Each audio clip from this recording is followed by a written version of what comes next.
Chapter 1108. In the fifth row, Gu Changmin directly got up from his chair and said in a deep voice, "Everyone, since he wants to buy this thing, I, Gu Changmin, also hope that others won't compete with him. Otherwise, it's tantamount to making an enemy out of me." In an instant, the entire venue was in an uproar, and many people were shocked as they discussed among themselves. What's going on? How come Gu Changmin jumped out to support a young man at this time? Who's this young man? How is this possible? Is Gu Changmin out of his mind? Whoever stands out at this time is tantamount to making an enemy out of everyone present. He's a businessman. Isn't he afraid of offending all the rich people in Shanghai and the nearby cities? This is weird. What's the origin of this young man? How can he get Gu Changmin's support? Is he Gu Changmin's illegitimate son outside? There's definitely something fishy going on. That aeroglider is a special thing. I didn't expect that someone would jump out to take it for himself before anyone even started bidding. Let's wait and see. I'm not afraid that Gu Changmin dares to make an enemy out of everyone. The old man in the second row had an angry look on his face. He knew Gu Changmin and even had some friendship with him. But he never imagined that Gu Changmin would actually jump out to support that arrogant and unruly young man at this time. What did he mean by that? Did he want to go against him? Even if Gu Changmin's Dingshan Media Group was powerful, he wasn't someone to be trifled with. He could absolutely suppress Gu Changmin with his wealth and connections. Boss Gu, I hope you know what you're doing. That brat is clearly going against everyone present, yet you jumped out now. Do you want to tear all pretense of cordiality with all the guests present? The old man pondered for a moment and indifferently said. Gu Changmin glanced at Tan Xiao and slowly said, "I told you that whoever goes against him will be my enemy. Since he wants this thing, no one can take it away today." The old man suddenly stood up and coldly said, "Gu Changmin, you're not qualified to say that. Everyone present knows that this aeroglider is a good thing. Don't tell me you're colluding with him. Do you want to take such a good thing for yourself?" At this moment, Jin Xingkui directly stood up and indifferently said, "If Gu Changmin is not qualified to say it, then count me in. Although I, Jin Xingkui, am not a powerful person, I will say it here. If anyone dares to snatch the flying disc from him today, they will be my enemy." Jimu looked at Tan Xiao with a bit of worship in his eyes. He then stood up and said in a clear voice, "Count my Ji family in Changxi City. Whoever makes an enemy of him will be making an enemy of my Changxi Ji family. Although my Ji family is nothing in Shanghai, I believe that we can still bite some hard bones if we shed all pretense of cordiality and risk our lives." At this time, Ouyang Lulu also stood up and indifferently said, "What about my Jingmen Island's Ouyang family?" Granny Zue Ying smiled faintly and said, "This old one hasn't left the north for many years. I don't know how much those brats in my family have done, but I'll still say something. Whoever dares to go against Mr. Tang will be my enemy against the Shun family in the north." In the venue, everyone was shocked. Their eyes sparkled with disbelief as they looked at the people who stood up in disbelief. Jin Xingkui, the Jindao Real Estate's boss? Gu Changmin, the Dingshan Media's boss? Changxi's Ji family? Jingmen Island's Ouyang family? The famous Shun family in the north? At this moment, everyone's mind was shrouded in a thick fog. They never dreamed that things would turn out like this. Who was that young man? Who exactly was he? To think that he could make so many big bosses and families support him without hesitation?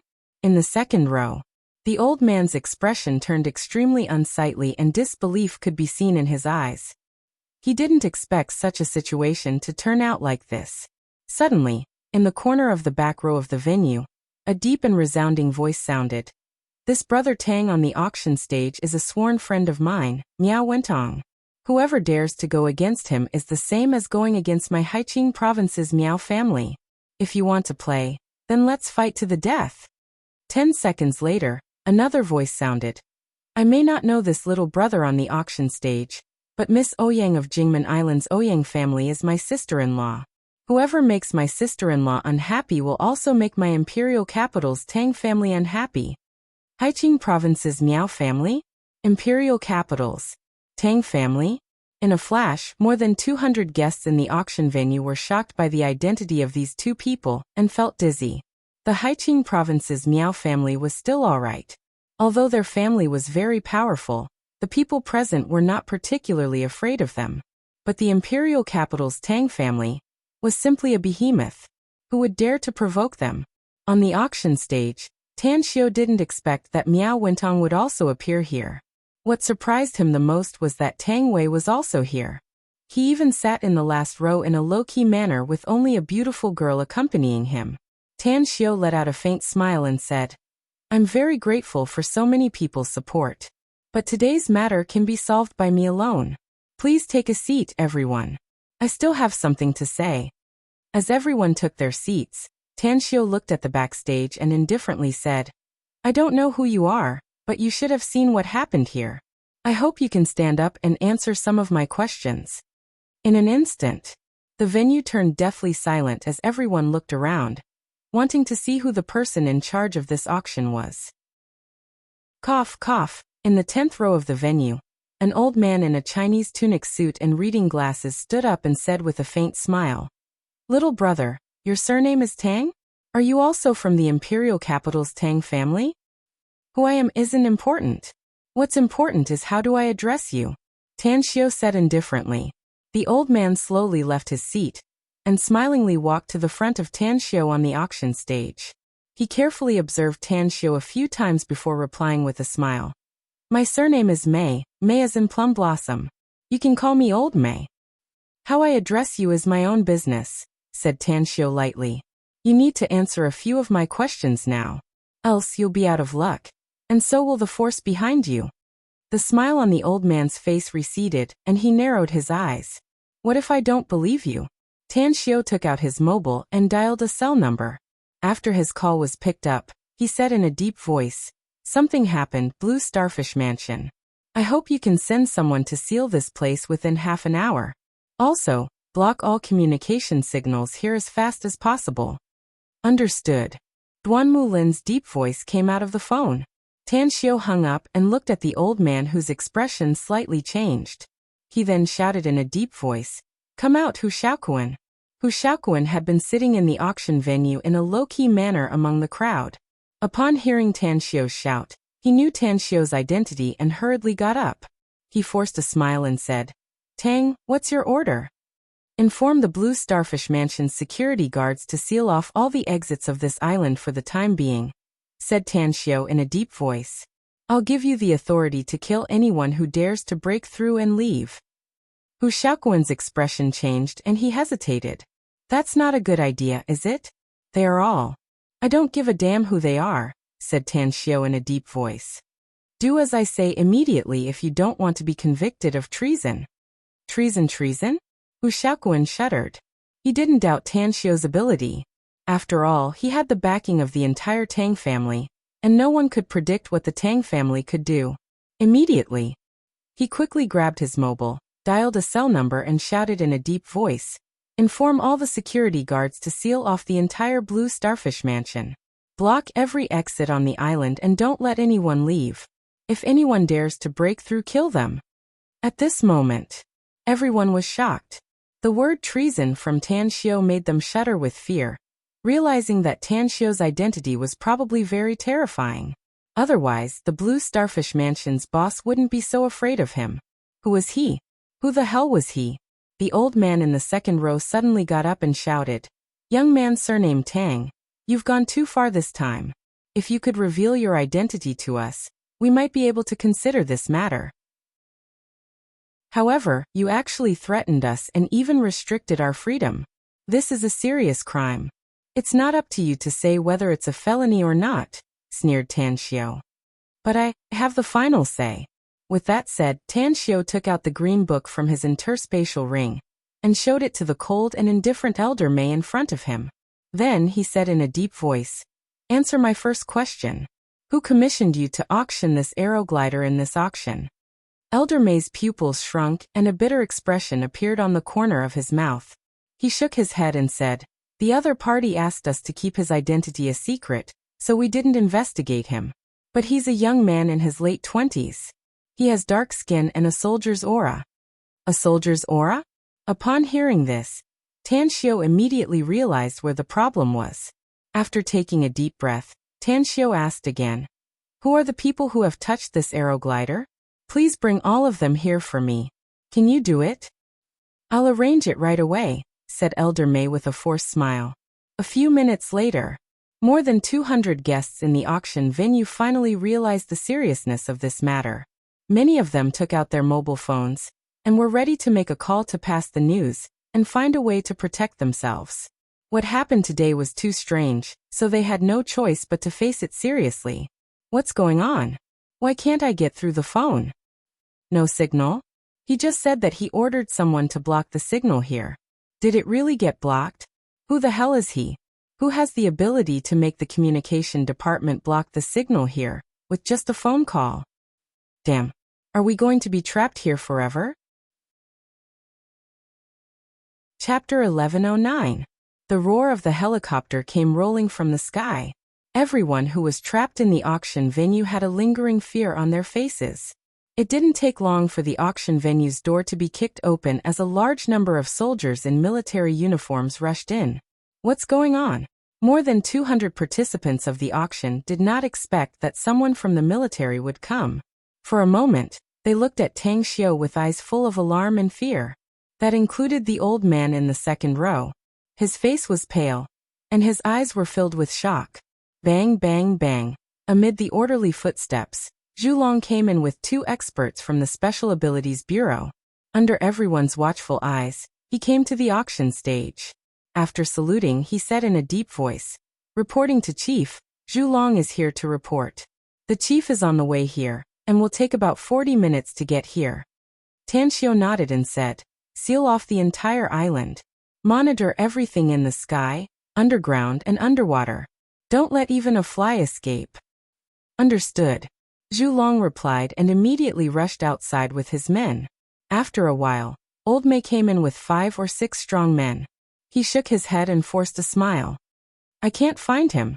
He seems to have disappeared into thin air." A cold light flashed in Tan Xiu's eyes and he said in a deep voice, "The military quality of this man is good. He can actually avoid all the monitoring devices on the island and slip away unknowingly. But he can't run away as long as he's still in China."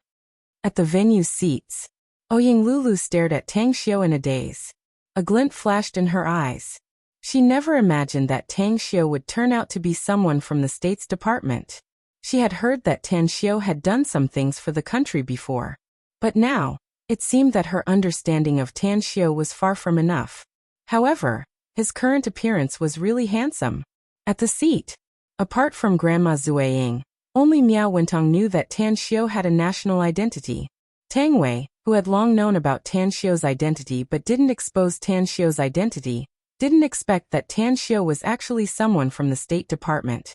At this moment, he was completely in awe of his younger brother.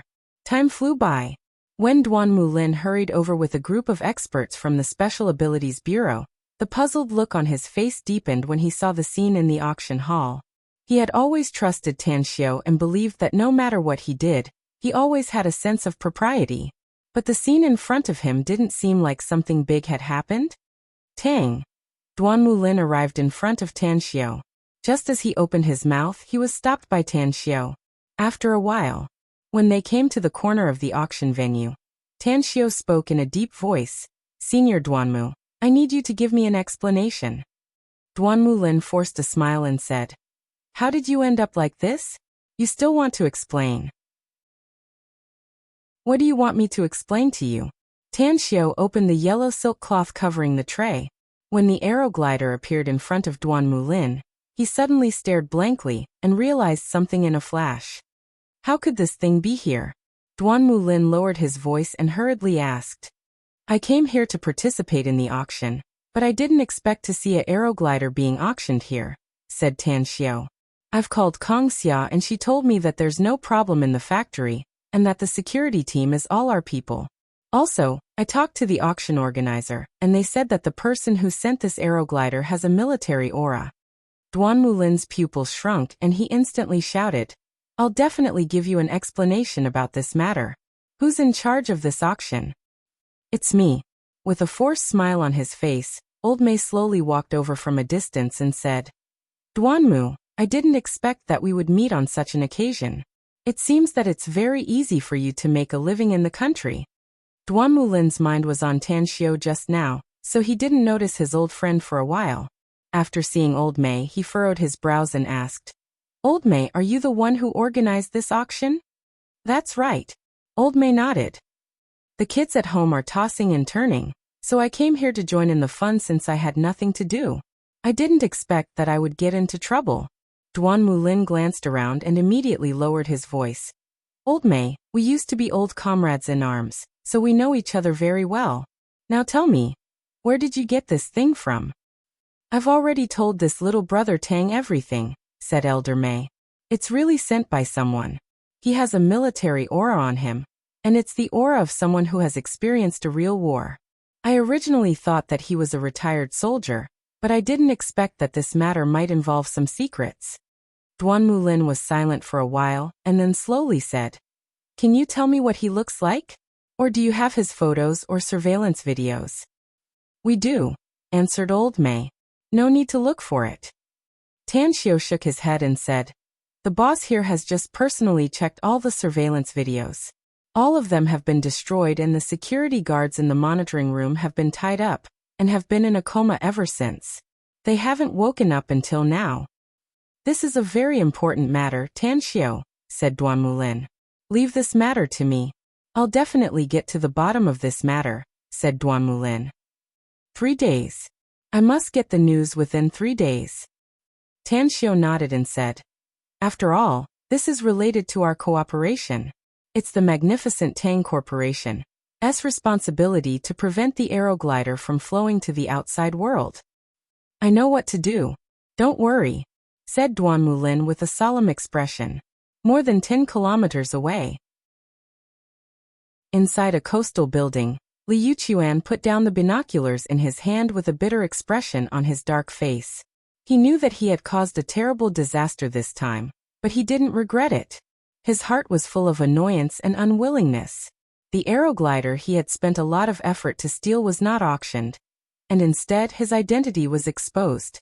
Money. I need money. I'll get a lot of money even if I have to die. That damned bastard. I've killed him, but my wife and child are still in danger. Since I can't buy the aeroglider, I can only get it through other channels. Li Yuchuan loosened his clenched fists and strode toward the door. He needed to hurry up and leave this place, even avoiding the surveillance cameras everywhere in Shanghai. He knew that he didn't have much time left. At the Blue Starfish Mansion, in a magnificent hall, Tan Xiu, Gu Changmin, Jin Xingkui, Tang Wei, Miao Wentong, Grandma Zueying, Ji Mu, and the others were tasting the delicacies here and chatting about some topics after their reunion. Ouyang Lulu, who had a wild nature flowing in her bones, was like a docile kitten at the moment. She stayed at Tan Xiu's side and served him tea. Brother Miao, I didn't expect you to come to Shanghai. What a coincidence to bump into you here. I won't say many words of thanks for your help before.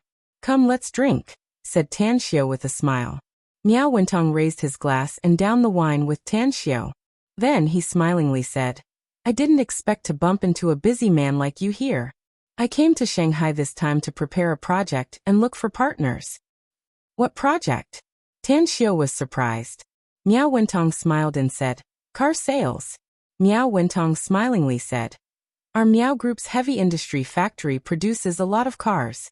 The order was originally from abroad, but something happened there, so it's been suppressed in our hands. At the side, Gu Changmin's expression shifted and he asked, Brother Miao, may I ask what kind of car models your Miao Group produces? We have all kinds of models, said Miao Wentong with a forced smile.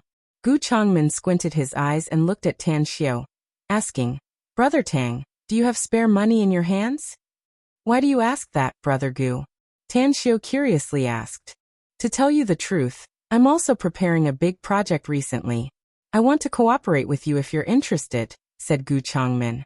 Tell me about it, said Tan Xiu with a smile. I'm going to establish a logistics company, the largest logistics company in the country, said Gu Changmin. But I don't have much money in my hands at the moment, so I can only take out 6 billion yuan. I've asked a professional to estimate it. If I want to establish the most powerful logistics company in China, I'll need at least 30 billion yuan. That's why I'm afraid 30 billion yuan won't be enough. Logistics? I don't know much about logistics, said Tan Xiao with a frown. But the logistics companies in our country should be saturated by now, right? Especially those large logistics companies with networks all over the country. It seems that it's too late to get a share of the pie now. It's not too late. Gu Changmin shook his head. With e-commerce becoming more and more popular, online shopping has become a top priority. Although most of those e-commerce platforms have their own logistics networks, I can get a big piece of fat meat from their mouths as long as you cooperate with me. Tan Xiao was silent for a moment before he suddenly asked. Then, have you ever thought about doing an online shopping platform? Like those online shopping malls? Doing logistics, at the very least, must have products to deliver. It's better to deliver your own products than others. Of course, it would be even better if I can deliver others' products at the same time. Gu Changmin's eyes lit up and he said, I'm naturally willing to do an online shopping platform if you're willing to cooperate with me. In fact, if you trust me, I only need your investment and your reputation to complete the online shopping platform and logistics. You know me well. I'm indeed too lazy to manage business matters. Tan Xiao couldn't help laughing. Tell me, how much do you need me to invest? Miao Wentong didn't wait for Gu Changmin to answer Tan Xiao's question, and smilingly said, Gentlemen, I'm also very interested in this business. How about I join? Chapter 11:10. Grandma Zue Ying was a cultivator and an old woman, but she was a very capable person. The growth of her family in the north was inseparable from her efforts. She didn't have many thoughts while watching the conversation between these young people. But then she thought about how to establish a relationship with Tan Xiao, so she smilingly said, Although I don't pay much attention to business matters now, there are too many people in my family who need to make a living. How about you count me in as well? Tan Xiao glanced at Miao Wentong and Grandma Zue Ying. He shrugged his shoulders and smilingly said, I don't really care about how many people cooperate with me in this matter. I naturally have no problem with it as long as Big Brother Gu agrees. Gu Changmin was excited. He already knew the identity of Miao Wentong and Grandma Zue Ying. Adding Tan Xiao to the equation, the four-way cooperation would definitely work. Even if the four forces joined hands, wouldn't they be able to easily surpass the largest online shopping platforms in the country, as well as several large logistics companies? Doing business. What was the capital to speak? Money. As long as you had money, you could do it. And as long as you had enough money, you could make a name for yourself. With the four-way cooperation, you would have money and power, so why would you worry about not making money from your investment? Jin Xingkui pursed his lips and felt quite helpless inwardly. Most of his money had been invested in the newly developed real estate projects. Although he would be able to get back a large sum of money after half a year, he really didn't have the ability to meddle in it for now. Therefore, even if he realized that this was a project that would definitely make money, he was quite regretful that he didn't have the ability to do so. Suddenly Ji Mu let out a dry smile and said, Everyone, old brothers, can you take me along since you want to play? My family may not have much money, but it's still possible to hitch a ride with you, old brothers. The Ji family of Changxi City doesn't have much money? Gu Changmin couldn't help but roll his eyes. Although he had 10 to 20 billion in assets, it was nothing compared to the Ji family of Changxi City. The Ji family was a famous family in Changxi City with countless wealth. Even if it was less than 100 billion, it was at least 80 billion. However, he realized a problem and asked, Brother Ji, if your Ji family wants to join, then I will naturally raise both hands in approval. After all, you and Brother Tang are friends, so I naturally have no problem as long as he trusts you. However, can you make the decision for such a big matter? Although my father is still the patriarch of the Ji family, most of the power of the Ji family has been handed over to me. To put it bluntly, I now have the right to be the master of the entire Ji family. Gu Changmin rubbed his hands and excitedly said, That's great. As long as the 5 clans work together, and each clan puts in some effort, we'll be able to reap a decent harvest. How about this? Let's discuss it in detail. A chance encounter turned into a business investment cooperation forum. Tanxio didn't expect this, and neither did the others. However, naturally, no one would push away businesses that could make money. After negotiations, the 5 companies decided to invest 10 billion each, with a total investment of 50 billion for this project. Although Gu Changmin couldn't come up with so much money for the time being, he was still willing to take a loan from the bank to raise 10 billion. As the preliminary cooperation intention was reached, Tanxio waved his hand and said, "All right, since we've talked about it, I won't care about the business. I'll tell Kong Xia about the content we discussed today. As for the specific operation, let her handle it." Due to the time constraint, everyone asked for a guest room in the Blue Starfish Mansion after the discussion, and prepared to rest for the night before leaving. However, Jimu didn't immediately go to rest even though he had asked for a guest room. He stayed beside Tanxio and watched the others leave. "Is there anything else?" Tanxio gave Ouyang Lulu a look. As Ouyang Lulu walked toward the direction of the guest room, Tanxio asked, "Do you have some time recently, Brother Tang?" Jimu nodded.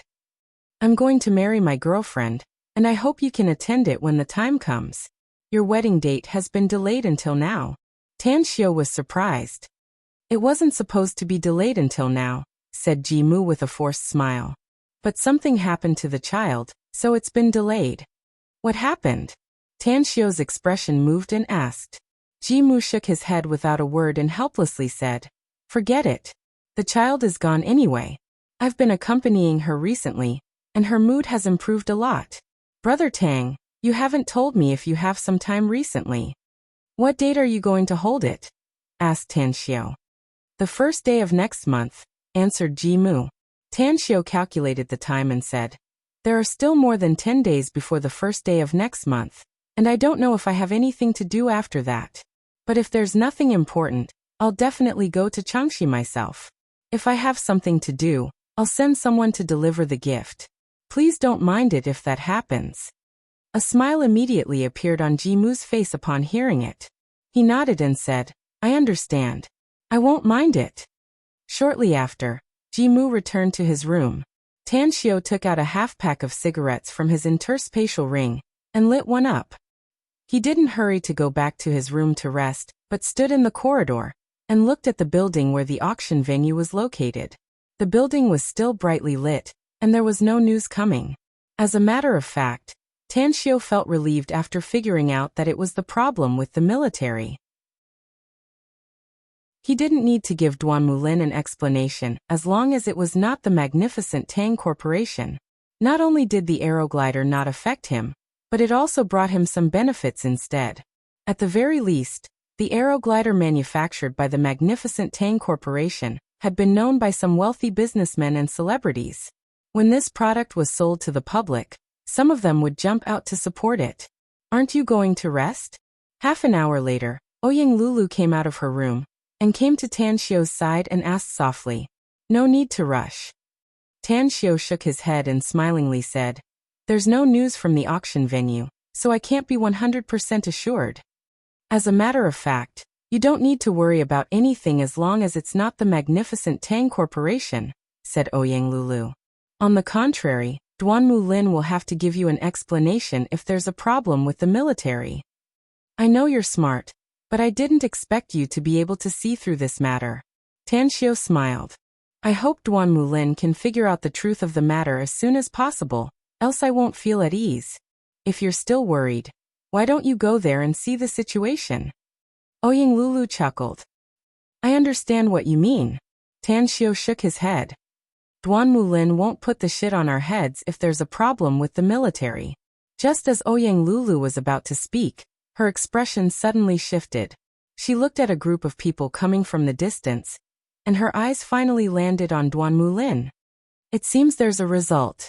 Tanxio nodded indifferently and calmly waited for Duan Mulin to come with a group of people. Then he asked, "Senior Duanmu, have you investigated the matter?" Duan Mulin's expression turned a bit ugly. He nodded and said, "Let's find a quiet room to talk." "All right." Tanxio led Duan Mulin and the others to the hall where he had a drink with Miao Wentong and the others. The place was very clean since the attendants had cleaned it. After taking a seat, Duan Mulin forced a smile and said, "I've investigated it thoroughly, Tan Xiao. There's indeed a problem with the military. I've communicated with the military and learned that a retired officer named Li Yuchuan stole a aeroglider from the military warehouse due to some special reasons.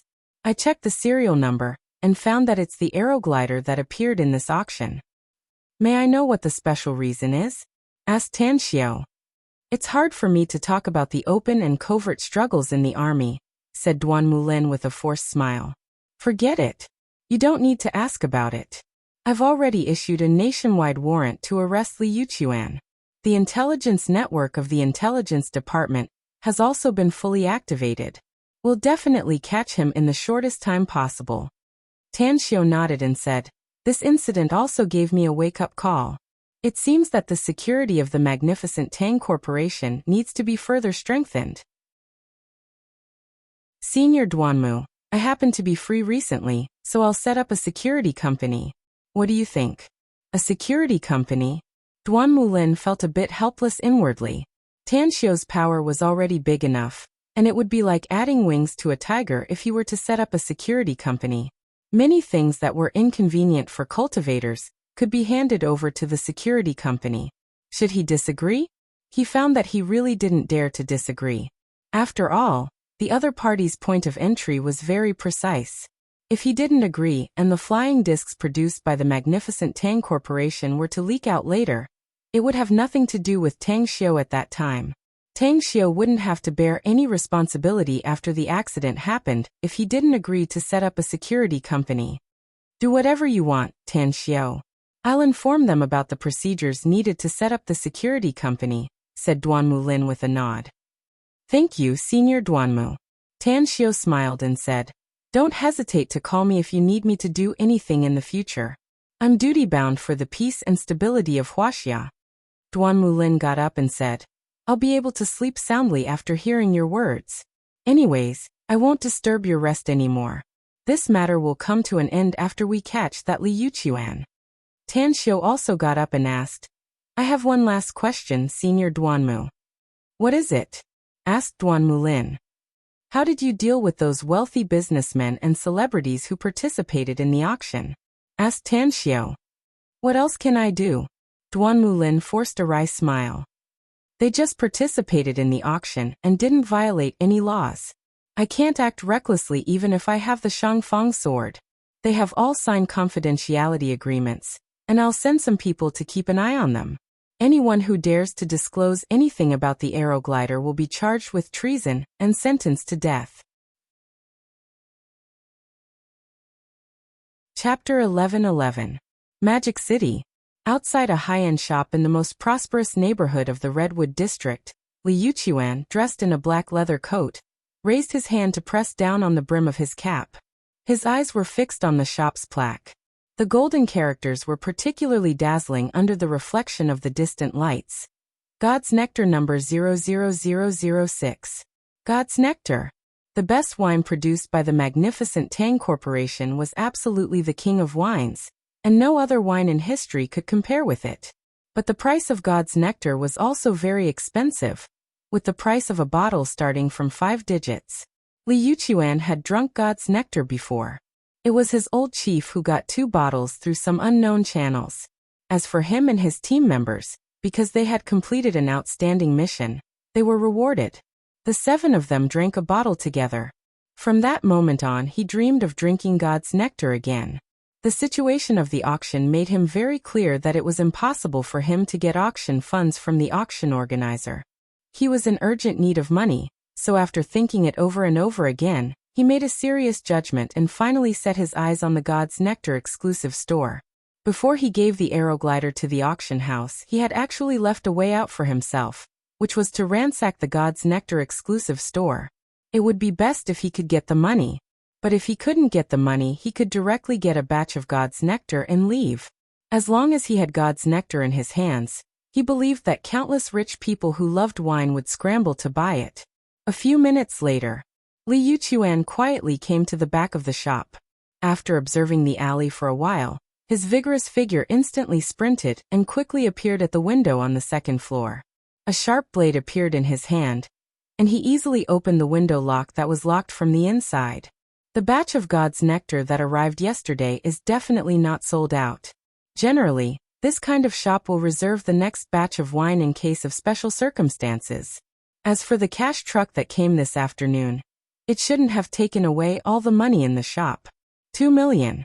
I must get 2 million. After entering the room on the second floor, Li Yuchuan looked around and found that it was a storage room with some sundries. He quietly came to the door, opened it a crack and looked outside. After observing, he found that there was no one in the corridor outside, and the entire interior of the shop was dark. Immediately after, he flashed out. However, he didn't notice that a dark shadow had silently entered the room from the window he had just sneaked in, and had quietly followed him. Observe and seek. Soon, Li Yuchuan found 60 boxes of God's nectar stored on the second floor. The wine boxes had not been opened and were neatly placed against the wall. However, unless it was absolutely necessary, he would not directly steal the wine, so after searching for a while, he found the office on the second floor. The safe is really well hidden.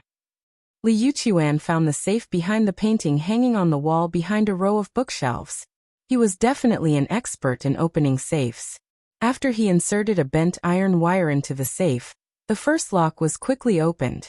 Then he used other methods to solve the fingerprint verification and digital password. Finally, the safe door slowly opened.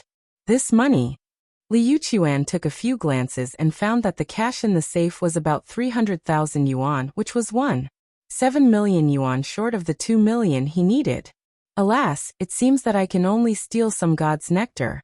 10 boxes of God's nectar should be enough. However, the car I got could hold 10 boxes of God's nectar, but it would be difficult to get it out of Shanghai smoothly. I'm afraid it'll be easy to find out if I sell it in Shanghai. Li Yuchuan sighed and muttered to himself. Suddenly, a cold voice came from behind him. Don't waste your effort since it won't be easy to get it out of Shanghai. Who's there? Li Yuchuan felt goosebumps all over his body. He drew a sharp Mitsubishi army knife from his waist and turned around. In the dimly lit room, he could clearly see the middle-aged man leaning against the door. It's the security guard of this shop. A faint smile appeared on the middle-aged man's face. He should be rewarded for catching a powerful thief, right?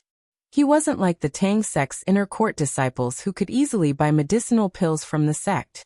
A few days ago, he had to spend a lot of effort to beg an inner court disciple for help, and used all his money to buy medicinal pills. The current him could be said to be as poor as a church mouse. Li Yuchuan crossed the Mitsubishi army knife in front of his chest and coldly said, I don't want to hurt or kill anyone, but I'm in urgent need of money, so I hope you won't stop me or resist me. I'll just tie you up and the shop staff will naturally untie you tomorrow morning. Wen Liang squinted his eyes and lightly smiled. If my guess is correct, you should be a soldier, right? Besides, you should have just left the army not long ago. Yet your military aura hasn't been polished by ordinary life. Forget it, I can let you go tonight considering that I'm also a soldier. But you must promise me that you won't steal from now on. Li Yuchuan stared blankly for a moment and then coldly said, I need money. I need a lot of money in the shortest time, and this is one of the best ways. Do you think you can handle me? Is it that difficult to handle you? Asked Wen Liang with a smile. I'm too lazy to waste my breath with you. Just give up and let me tie you up or be subdued. Li Yuchuan sneered. Bring it on then. Wen Liang hooked his finger and smilingly said, Humph, humph. Snorting coldly, Li Yuchuan moved lightning fast and dashed to the front of Wen Liang in an instant. As the Mitsubishi army knife stabbed toward Wen Liang's shoulder, his other fist also punched out. Ha! Military jab fist? You're from the Blue Eagle Special Force? Wen Liang dodged the Mitsubishi army knife and punched Li Yuchuan. His body remained motionless, but Li Yuchuan retreated 4 or 5 steps back and asked in surprise. Li Yuchuan's pupils constricted, and a look of disbelief burst out of his eyes. He felt as if his fist had struck a hard rock. The piercing pain in his fist bones made him feel a chill in his heart. He didn't continue to attack and instead looked at Wen Liang with vigilance and shouted in a deep voice, "Who the hell are you?" Only a few people know about the military jab fist. It's a unique move of the Blue Eagle Special Force. How do you know about it? Because I used to be a member of the Blue Eagle Special Force, said Wen Liang lightly. That's impossible. Li Yuchuan angrily retorted. I served in the Blue Eagle Special Force for 4 years and was its captain. I've never seen you before. No, that's not right. Your age, it turns out that you're a former member. But how did you become a security guard? Is it shameful to be a security guard? Asked Wen Liang. I'm afraid that countless people want to fight for this security guard position. Yet they can't get it. But you, an elite from the Blue Eagle Special Force, actually did such a dirty thing. You're a disgrace to the Blue Eagle Special Force. Li Yuchuan's face was burning and he felt too ashamed to show his face. He wanted to defend himself, but the words were swallowed back into his stomach. I'm short on money. Li Yuchuan forced himself to speak out. There are plenty of people who are short on money, but they won't go so far as to steal, sneered Wen Liang. Let me tell you something. The surveillance cameras have been recording you ever since you appeared outside the store. Even when you sneaked into the store, it was all within their range. That's why I was willing to let you go just now, because I was prepared to delete the surveillance footage. But now that you actually attacked me and even took out a Mitsubishi Army knife, there's no way I'll let you go again. I respect you as a former member of the team, and I really don't want to fight you again, said Li Yuchuan coldly. But I really need money, so I can only apologize. Wen Liang's brows pricked, and his figure instantly appeared in front of Li Yuchuan. A lightning-fast punch landed on Li Yuchuan's chest, followed by a swift whip kick to his face. After knocking him down to the ground, he followed up and directly restrained him. Then he pulled a rope over, tied Li Yuchuan up, and threw him into a corner. I'll give you one last chance.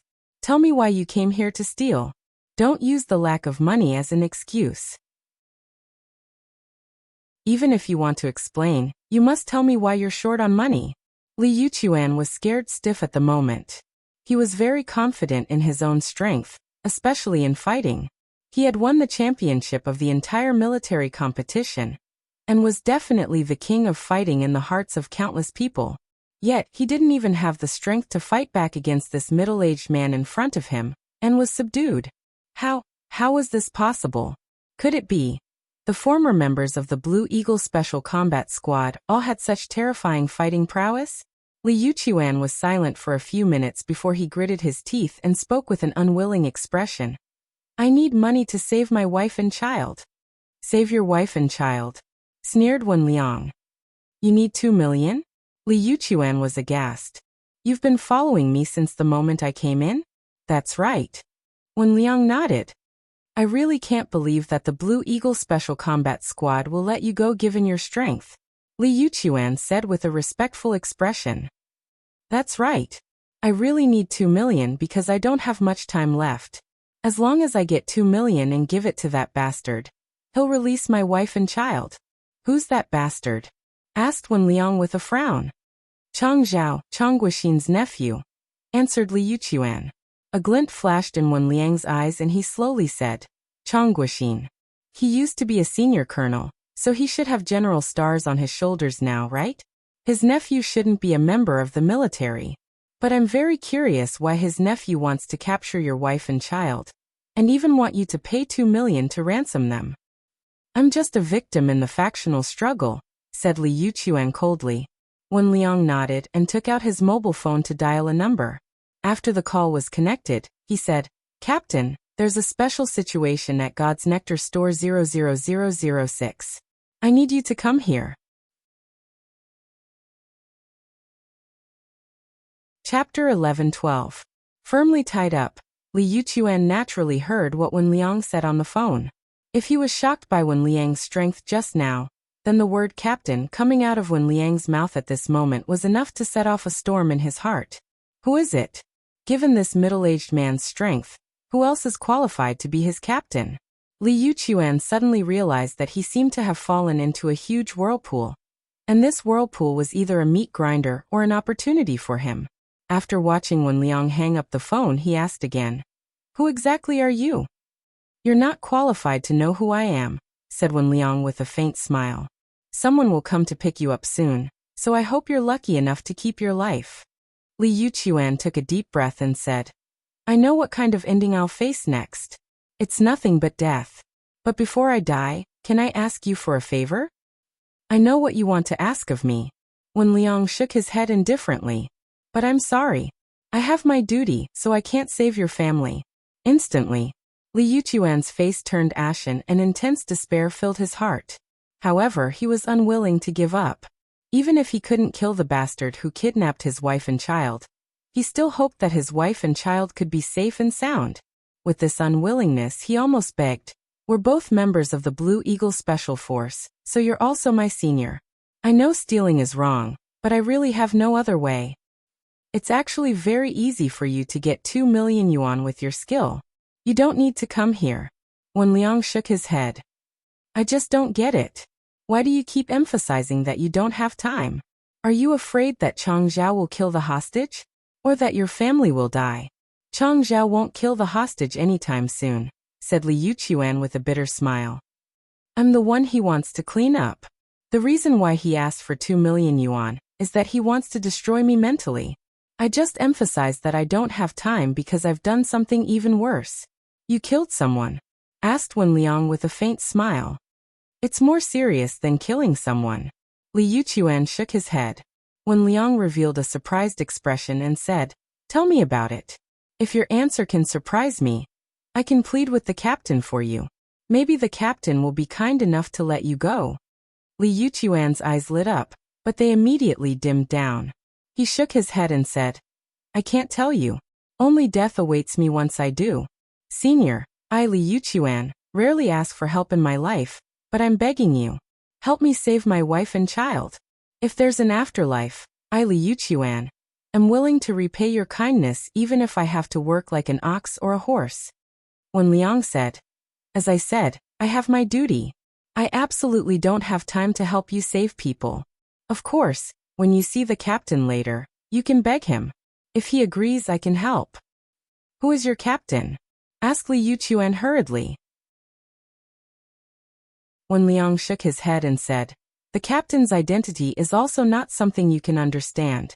Let me give you a piece of advice. Don't ask questions like, Who are you? Because knowing it won't do you any good. Instead, it will speed up your death. Mysterious organization? Li Yuchuan suddenly realized the situation, and the way he looked at Wen Liang was completely different from before. 20 minutes later, the door was pushed open from the outside as a burly middle-aged man with a grim expression came inside. His expression slightly moved when he saw Li Yuchuan inside. You. Li Yuchuan's pupils suddenly shrunk after seeing the newcomer, and a horrified look appeared on his face. He simply couldn't believe his eyes. The man he once thought to be dead had now appeared in front of him intact and unscathed. Furthermore, he should be the one Wen Liang addressed as captain. What the hell is going on here? How could the former soul of the army, the iron-blooded king of the army, appear here? Wolfhead, who had just been transferred back to China to receive orders to assist Jinshi in establishing the country's intelligence network, faintly glanced at Wen Liang after seeing the tied-up Li Yuchuan and said, You've given me some trouble. What kind of trouble? Asked Wen Liang confused. He knows me. We're old acquaintances. Wolfhead coldly snorted. Am I right? Yuchuan brat? Wolfhead snorted coldly. Li Yuchuan's lips squirmed and he said in a trembling voice, Wolf, no instructor, didn't you die while carrying out a mission abroad? That's just what the military said. Wolfhead shook his head. I actually left the army long ago. On the other hand, why are you here? He snuck in to steal things, Captain, said Wen Liang. I caught him on the spot. Since he's your old acquaintance, in order to not expose your identity, I'll just kill him now and destroy his corpse to get rid of the evidence. Wolfhead stopped Wen Liang and incredulously looked at Li Yuchuan. You actually stole things? And you even came here to steal things? I need money. My wife and children were kidnapped, so I need 2 million to ransom them, said Li Yuchuan bitterly. Wolfhead was silent for a moment and rubbed his temples, feeling a bit of a headache. His current identity needed to be kept absolutely confidential. Yet Li Yuchuan had recognized him. He really didn't know what to do unless he killed him. Stealing things. It was just a trivial matter, and he could at most teach him a lesson. However, his identity was likely to be exposed if he let Li Yuchuan go. He didn't want to bear such a result, and he believed that sect master Tan Xiu didn't want to see it either. Pa! Wolfhead took out a lighter and a cigarette. A sharp dagger shot out, and cut the rope tying Li Yuchuan's body. He lit the cigarette and took a few deep puffs saying, "I'll make a call first." At the Blue Starfish Mansion. Tan Xiu, who had just fallen asleep, was disturbed by his mobile phone's ringtone. He looked at the caller ID and picked it up, asking, "What's up, Wolfhead?" "There's an accident, Sect Master. My identity was discovered by an old acquaintance, and I've already met him." Wolfhead's bitter laughter came out of the phone. "Do you still need to report this to me?" Tan Xiu lightly said. "Just gag him with your method. If you can't do it, just get rid of him." Wolfhead forced a wry smile and said, "Sect Master, he used to be my cadet in the army. He's also a vanguard that I was very optimistic about. I really can't do it if I want to kill him. Also, the current situation is a bit special. He's in our God's Nectar exclusive store, number 00006. "How come he's there?" asked Tan Xiu with a frown. "He came here to steal things and was caught by Wen Liang on the spot," said Wolfhead. "He was once a vanguard in the army?" asked Tan Xiu with a strange expression. "A member you're optimistic about actually stole things? And he even stole from us?" "Li Yuchuan's family was kidnapped, so he needs a large sum of money to redeem them," said Wolfhead. "That's why he accidentally stole from our exclusive store. How do you want to solve this matter, Sect Master?" Tan Xiu was silent for a moment, and then slowly said, "You have two choices. First, you completely gag his mouth, no matter what method you use. Second, you go back to Nine Dragons Island to be punished. You're not allowed to step out of the island for 10 years. After saying that, Tan Xiu directly hung up the phone. A bit of anger appeared on his handsome face, as he threw the phone on the bedside table, and lay down again. Suddenly, Tan Xiu's expression slightly changed and a name came to his mind. Li Yuchuan?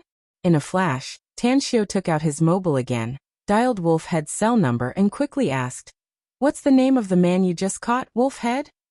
"Li Yuchuan." Wolfhead felt a bit bitter inwardly. Just as he was hesitating, he received a call from Tan Xiu and respectfully answered Tan Xiu's question. "Li Yuchuan?" asked Tan Xiu in a deep voice. "He's from the army? He retired this year?" Wolfhead walked into the room and asked Li Yuchuan. Then he took the phone and said, "Yes, he just retired this year. It hasn't been that long." "Ask him now, did he steal the arrow glider from the army?" asked Tan Xiu in a deep voice. Wolfhead didn't know what the arrow glider was, but he still followed Tan Xiu's order and looked at Li Yuchuan asking, "Answer my question. Did you steal the arrow glider from the army?" "The arrow glider?" Li Yuchuan was shaken inwardly and despair filled his heart. He knew that he had been completely exposed, and his only hope now was to ask Wolfhead to save his wife and child. Therefore he nodded and said, "Yes, I stole it. I also entrusted the auction organizer of the Blue Starfish Mansion to auction it off." Tan Xiu, who was holding the phone, naturally heard Li Yuchuan's answer. He was at a loss whether to cry or laugh at the moment. Duan Mulin was desperately searching for Li Yuchuan's whereabouts. Yet he didn't expect that the man would fall into the hands of his men. The funniest thing was that he was caught by his men because he stole the property from the God's Nectar store. Was his family kidnapped? Tan Xiu pondered for a moment, and listened to Wolfhead's report on the phone. All kinds of thoughts were churning inside his mind. He was unwilling to hand Li Yuchuan over to Duan Mulin directly, because Duan Mulin had already activated too many channels to capture Li Yuchuan. If he found Li Yuchuan one step ahead of Duan Mulin would definitely suspect that his intelligence network was even better than the country's.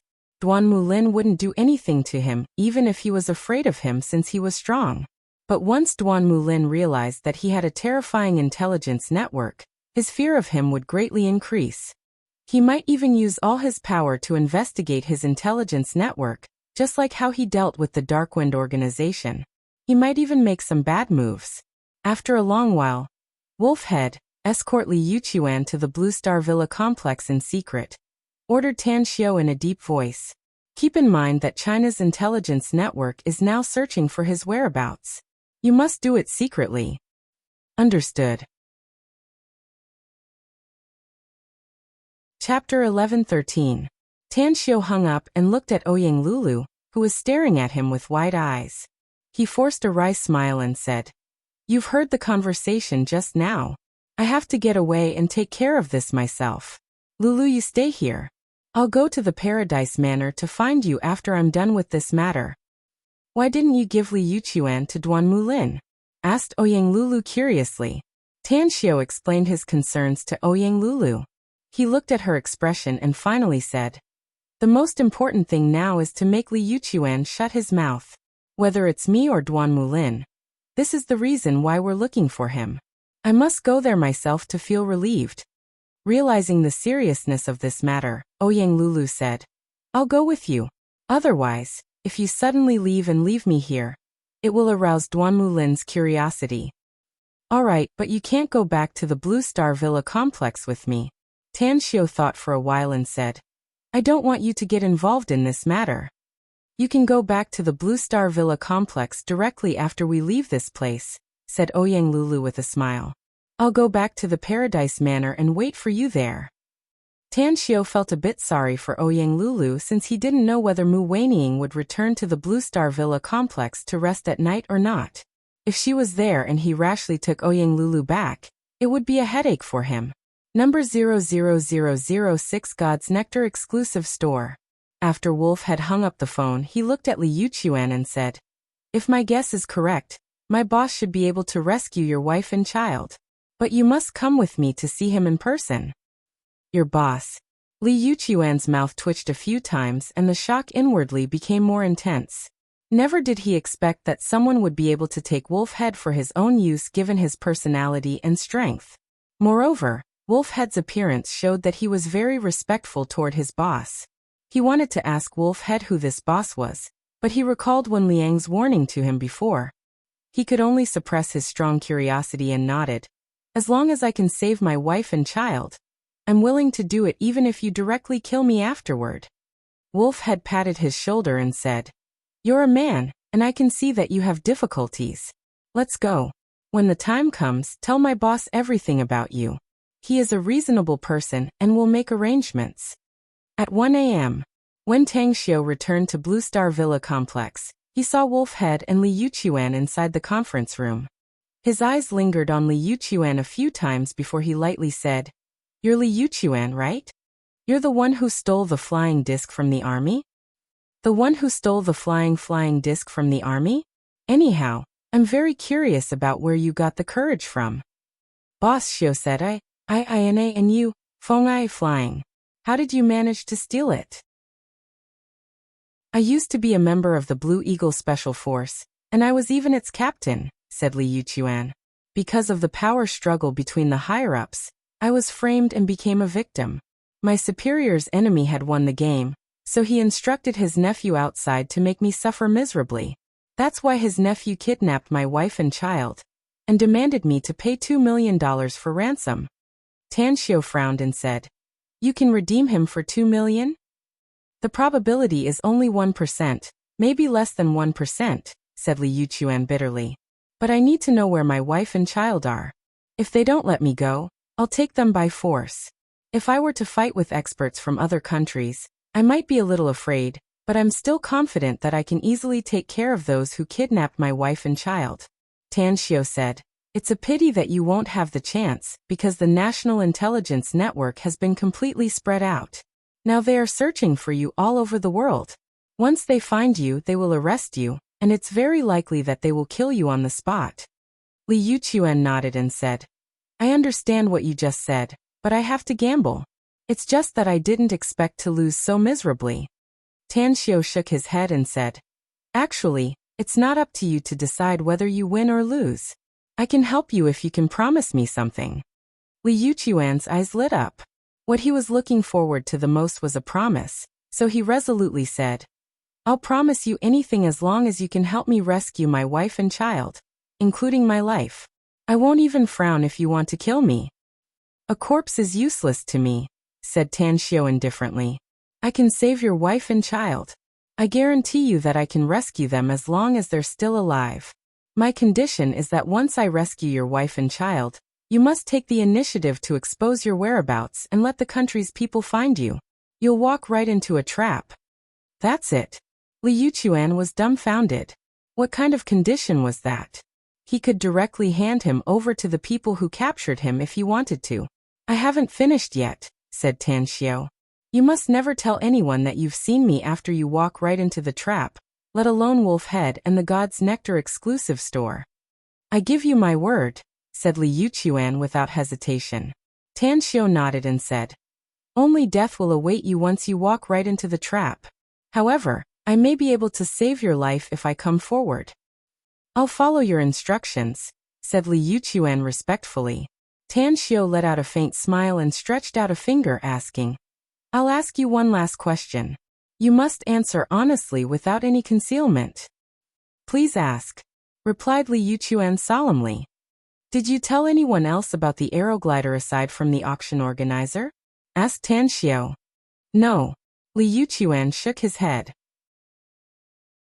I spent a lot of effort to find out about the Blue Starfish Mansion's auction, just to get rid of the aeroglider. The aeroglider is too important that I didn't dare to tell anyone else. I didn't even tell them all the functions of the aeroglider when I told the auction house about it. Tan Xiao already knew about this matter, so he nodded and said, okay, that's it then. Tell me where your wife and children are being held, or how to contact them. I have a mobile phone with me, said Li Yuchuan. He told me to call the only number on the phone once I've collected enough money. I don't know where they are though. Tan Xiao squinted his eyes and said, call them immediately and tell them you've collected the money. Then ask them where the transaction is. Li Yuchuan dialed the number according to Tan Xiao's instructions, but nobody answered. He dialed the number 4 or 5 times in a row, but nobody answered in the end. The other party is probably sleeping at this time. Since you can't get through now, then just wait. Rest here tonight and contact them first thing in the morning, ordered Tan Xiao. After settling Li Yuchuan down, Tan Xiao took Wolf Head to his study. As the two men lit up cigarettes, Tan Xiao sighed and said, there are fights wherever there are people. It seems that the struggle for power in the military is even more intense. Given Li Yuchuan's ability, he can still solve a lot of problems for the country if he continues to stay in the army and carry out missions that many people can't. It's a pity that he's such a capable soldier. I've been there before, Sect Master, so I naturally know the situation inside, sneered Wolfhead. Li Yuchuan is actually very pitiful, but the other party is very hateful. As the saying goes, one should not bring misfortune to one's wife and children. But the other party even kidnapped Li Yuchuan's wife and children. This is really despicable. Maybe they're trying to make an example out of him, said Tan Xiao lightly. Do you really want to save Li Yuchuan's life, Sect Master? Asked Wolfhead hesitantly. Li Yuchuan is now in despair, said Tan Xiao with a faint smile. He'll give his life to the other party once he gets such a person for his own use. Furthermore, he's also a talented person. He's likely to become a great person in the future if he's nurtured well. Thank you, Sect Master, said Wolfhead gratefully. No need to thank me. Tan Xiao waved his hand and said, I won't stand idly by even if I met an ordinary person whose wife and children were kidnapped. It's just that I'm afraid I'll have to ask Duan Mulin for a favor, because of this Li Yuchuan. Forget it. Let's not talk about this for the time being. What's the progress of Jean Sher's intelligence network preparation? I just came here less than a week ago, so I don't know the specifics, said Wolfhead respectfully. But one thing is certain. He has bought a lot of people in the southern part of China, and has laid out a basic layout. Also, there's one more thing. Jean Sher has broken through to the Golden Core stage. I'm aware of the whole situation. Tan Xiao nodded. Leave the establishment of the intelligence network to Jean Sher. I think he can do it well. Since you've returned to China, you must help him well and strive to lay out the entire intelligence network in China in the shortest time possible. Then, I need to lay out the intelligence network in every corner of the world. Haste makes waste, Sect Master, said Wolfhead. I understand what you're saying, but time doesn't wait for me, sighed Tan Xiao. The only way now is to throw a lot of money. I believe Jinshi can still do a good job with this foundation. Wolfhead hesitated for a moment and said, I actually have a suggestion, boss, but I don't know whether I should say it or not. What is it? Asked Tan Xiao. Tang sect has a lot of inner sect disciples, but I think the number of outer sect disciples is too few, said Wolfhead. Excluding the children we've been training, there are only hundreds of outer sect disciples. If we want to develop our sect, I think we should secretly recruit some capable people, such as some businessmen in China. Chapter 11:14. As the saying goes, collective strength is like steel, and everyone's wisdom is like the sun and the moon. Tan Xiao had experienced thousands of years, so how could he not understand the meaning of this sentence? 1 was alone, 2 were powerful, and 3 could make the river move. The enemies he would have to face in the future were all supremes in the immortal world with monstrous strength, and a large number of powerhouses in their hands. If he were to face them alone, even if he were to return to his former peak cultivation, it would still be very difficult for him to kill all the enemies. However, if he had more subordinates and cultivated a large number of powerhouses, it would be much easier for him to take revenge in the future. For example, if those enemies had tens of thousands of powerhouses as subordinates, then he must have tens of millions or even hundreds of millions of subordinates. Ants may be small, but countless of them could still bite an elephant to death. Tan Xiao immediately adopted Wolfhead's suggestion and decided to recruit a group of subordinates with prominent identities. After all, to build a team on Earth was naturally inseparable from money, power, and influence in all aspects. However, he needed to think carefully about who would be the most suitable person to do this. After all, this kind of thing had to be kept secret. Not even the slightest bit of information could be leaked.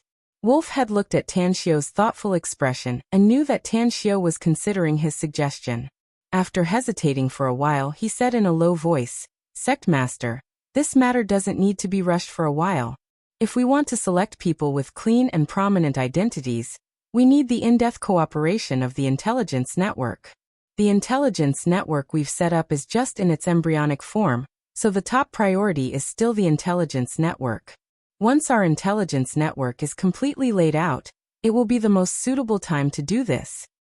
What you said makes sense, but you've also overlooked some issues. Tan Xiao nodded.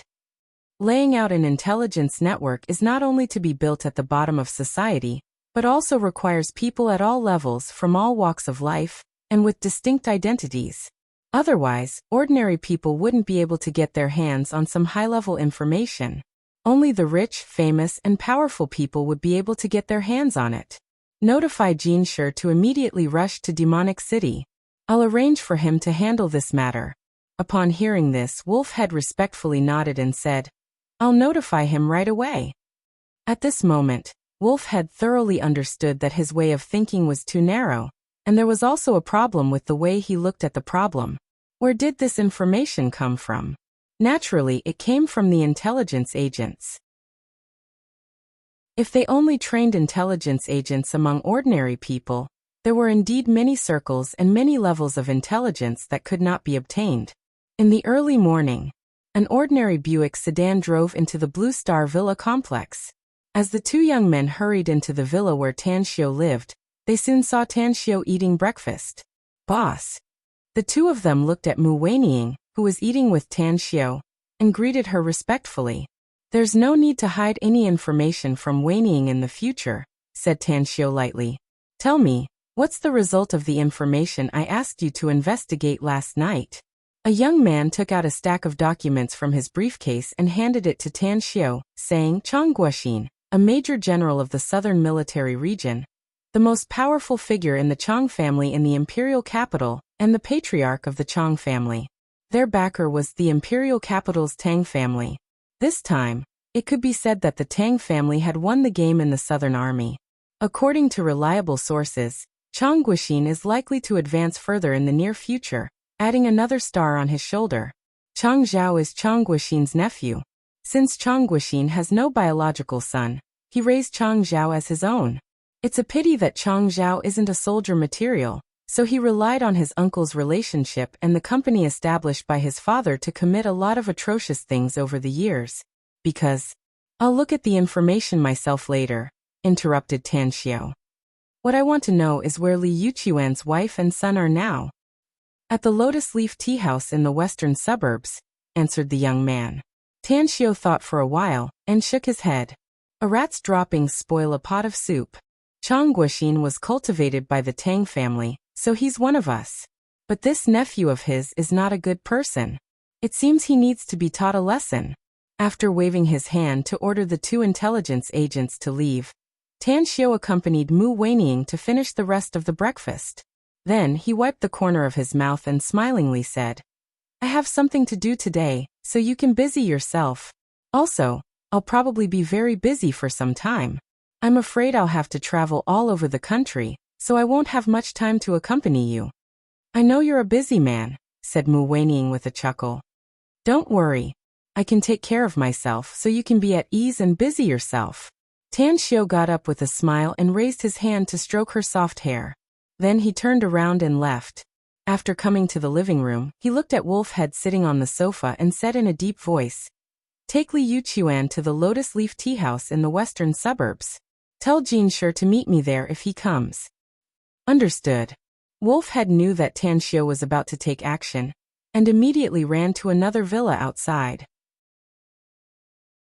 Soon after, 2 cars started outside the courtyard, and quickly left the Blue Star Villa complex under the watchful eyes of Mu Weining on the balcony on the 2nd floor. At the Lotus Leaf Tea House in the western suburbs of Shanghai, the antique tea house had a total of 3 floors with richly ornamented beams and painted rafters, giving off a classical atmosphere. There was a rock garden in the hall on the 1st floor. Beside the rock garden, there was an ancient tree that had been trimmed in an ingenious way. On the lush branches, there were even a few birds chirping. The 2nd floor was filled with private boxes, each of which was very large. The classical decorations inside were full of charm, looking like the study rooms of scholars in ancient times. In the middle of the 3rd floor was the office area, where the general manager's office was located. Around it were the observation tea houses, where one could sit and enjoy the beautiful scenery outside. Inside the 100-square-meter general manager's office, a beautiful woman in a bubble dress lazily nestled on the sofa with smoke curling up from a cigarette between her fingers. The oval-shaped face had flaming red lips, which were extremely sensual and slightly hoarse, transmitted to the young man by the window. Chang Zhao, you know that this big sis hates trouble the most. Yet you brought those 2 scourges to my place. What exactly are your intentions? This big sis's place is not a den for hiding and sheltering filth. With his back facing the woman, Chang Zhao looked at the lake view outside the window and slowly shook his head. After she turned around, a smile appeared on his handsome face as he said, Using the word hiding and sheltering filth to describe this place is a bit too serious, Sister Shui. Those 2 are just pitiful creatures, pawns for me to play. Don't worry. It won't take long for someone to redeem them. The woman elegantly took a puff of the cigarette and shook her head. Kidnapping is not a small crime. If the other party calls the police, even your uncle will have to spend some effort to protect you. Why can't you just stay quiet for a while and not cause trouble for your uncle? My uncle has been very free lately. Chang Zhao shrugged and said, I'm really happy to cause trouble for him because of such a trivial matter. After all, he'll lose the motivation to climb up if he's too free. Besides, Li Yuchuan was miserably bullied, and the main reason was my uncle, wasn't it? Since my uncle doesn't want him to have a good time, how can I be kind to him? The woman forced a smile and shook her head. You're really different from others, kid. Forget it. You can play slowly since you want to. But keep in mind that don't touch that woman and don't hurt that child. The smile on Chang Zhao's face receded and he coldly snorted. That woman may be a bit good-looking, but she's not enough to enter this young master's eyes. As for that brat, that kick of his nearly made this old man die without descendants. He must be punished. Xiaohu has already taken some men to deal with him when we just came up. I hope he can still stand intact now. The lazy look on the woman's face gradually disappeared. She rubbed her temples and forced a smile. I'm sure you know that even a rabbit will bite when it's anxious. Li Yuchuan is the captain of the Blue Eagle Special Force, and I'm sure you're aware of his ability. I'm afraid he'll go all out against you if you beat his son too badly. Chang Zhao disdainfully said. Humph. He can't even compare to a rabbit in my eyes. He's just a soft-footed shrimp at best. If he dares to play hard with me, then I'll make him taste true despair.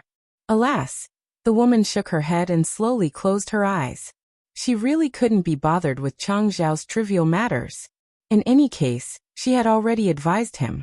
If he insisted on doing things his own way, his uncle would clean up his mess if something happened. Pity. That man was a hero, yet he couldn't have a son. Why did he treat this brat as a treasure? Ring, ring, ring. The phone on the tea table suddenly rang. The woman opened her eyes again and reluctantly grabbed the phone. She looked at the caller ID and lightly asked, "Didn't I tell you, Manager Bai? I just came back from another city and I'm so tired that I don't even have the strength to speak. Someone is here to make trouble, boss." Manager Bai's urgent voice came from the phone. The woman stared blankly and slightly furrowed her brows, asking, "Who is it?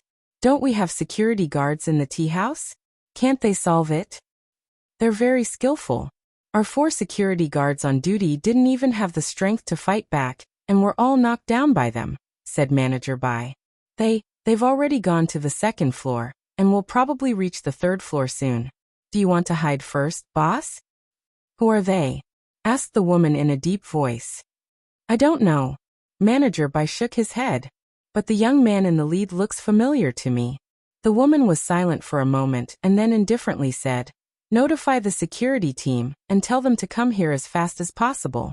They came to my turf to make trouble. Yet they want me to hide? I Shuejia, can't afford to lose my face." She hung up the phone. The woman looked at Chang Zhao, who shot her a curious look.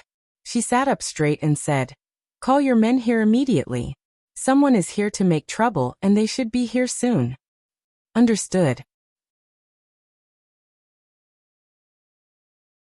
Chapter 11:15. Bam!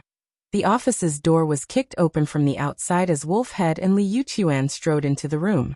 After Chang Zhao and the woman looked at him, Tan Xiu leisurely walked in from the outside. The woman's expression shifted. She had seen Li Yuchuan's photo and recognized him in a flash, but she couldn't recognize Wolfhead and Tan Xiu. "Who are you?" asked the woman indifferently as she walked 2 steps forward. She could tell that Tan Xiu was extraordinary. Tan Xiu glanced at her indifferently before his eyes immediately fell on Chang Zhao. He walked to Chang Zhao's side and pushed him away. Then he sat on the sofa and lit a cigarette, saying lightly, "Are you Chang Zhao?" Chang Zhao vaguely felt that Tan Xiu looked familiar, but he couldn't remember where he had seen him. However, Tan Xiu's action of pushing him made him angry. He coldly snorted and said, "I am. Where the hell did you come from? Do you want to stand up for this Li Yuchuan?" "That's right. I want to stand up for him." Tan Xiu nodded.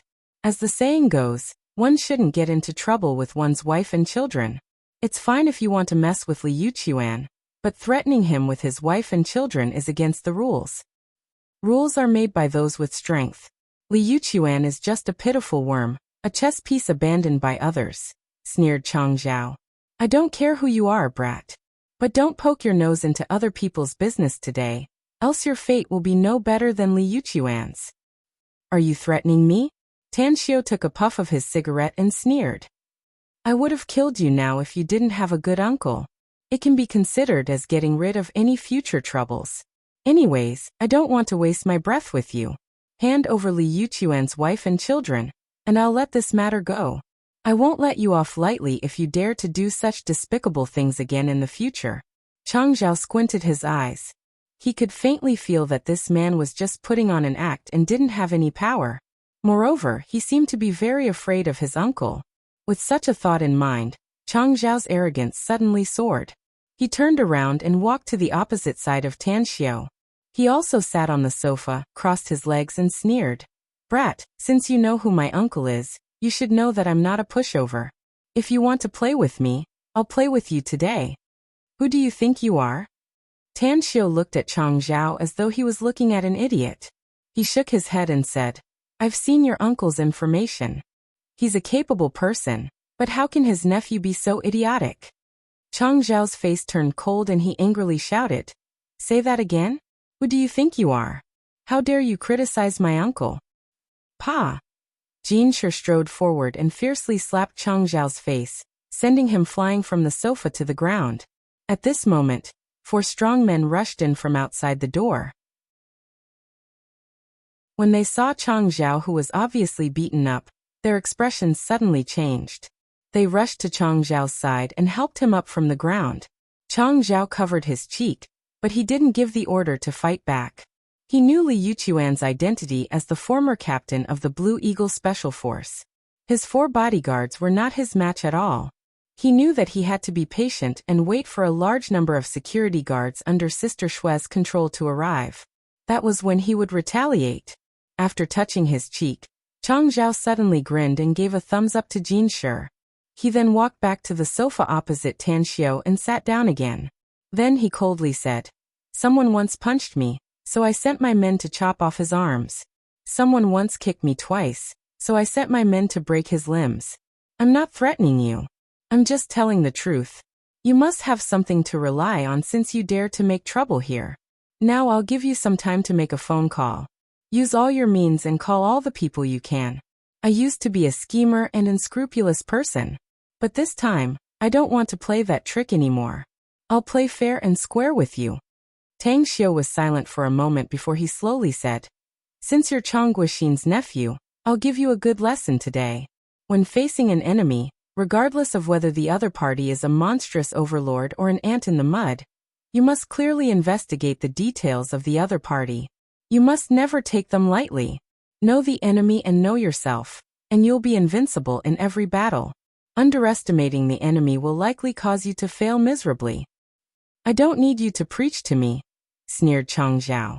It was Shui Xingmei, the woman in a cheongsam with flaming red lips. Her eyes had been firmly locked on Tan Xiu the moment he entered the room. In recent years, she had been helping her father manage the security company in secret, and had spent a lot of time training the security guards. Therefore, she wasn't well informed and sometimes didn't contact the outside world for months, so she couldn't recognize the young man in front of her. But she was very confident in her ability to recognize people. She had a deep impression of Tan Xiu at first glance, but that was just her external memory. However, ever since Tan Xiu came to the office, his every move and every word and action exuded the aura of a superior, which made her secretly vigilant. "That's right." Shui Xingmei agreed with Tan Xiu's last sentence. Although they were in a hostile state at the moment, there was still a bit of appreciation in her eyes. "Your Excellency doesn't look like an ordinary person. May I know how to address you?" Tan Xiu glanced at Shui Xingmei again, and indifferently said, "Don't you know how to introduce yourself before asking others' identity?" Shui Xingmei's expression slightly changed, but she still replied, "I'm Shui Xingmei. You can call me Boss Shui or Miss Shui. I'm the owner of this tea house." Tan Xiu indifferently said, "You're the owner of this tea house, which means you're helping the wicked do evil deeds. From today onwards, close this tea house of yours." A cold light flashed in Shui Xingmei's eyes and she lightly said, "It's not impossible for me to close this tea house, but you have to show me a trump card that will make me dread, right? Otherwise, wouldn't I be laughed at by others if I shut down this tea house with just a few words of yours?" Tan Xiu pointed to Chang Zhao and asked, "How is your strength, or the force behind you, compared to him?" Shui Xingmei pondered for a few seconds and slowly said, "Between the two of us. Since it's between the two of us, as long as I can make this brat bow and scrape like a slave and apologize, does that mean I have the ability to make you close this tea house?" Tan Xiu said, "Yes." Shui Xingmei became more curious about Tan Xiu.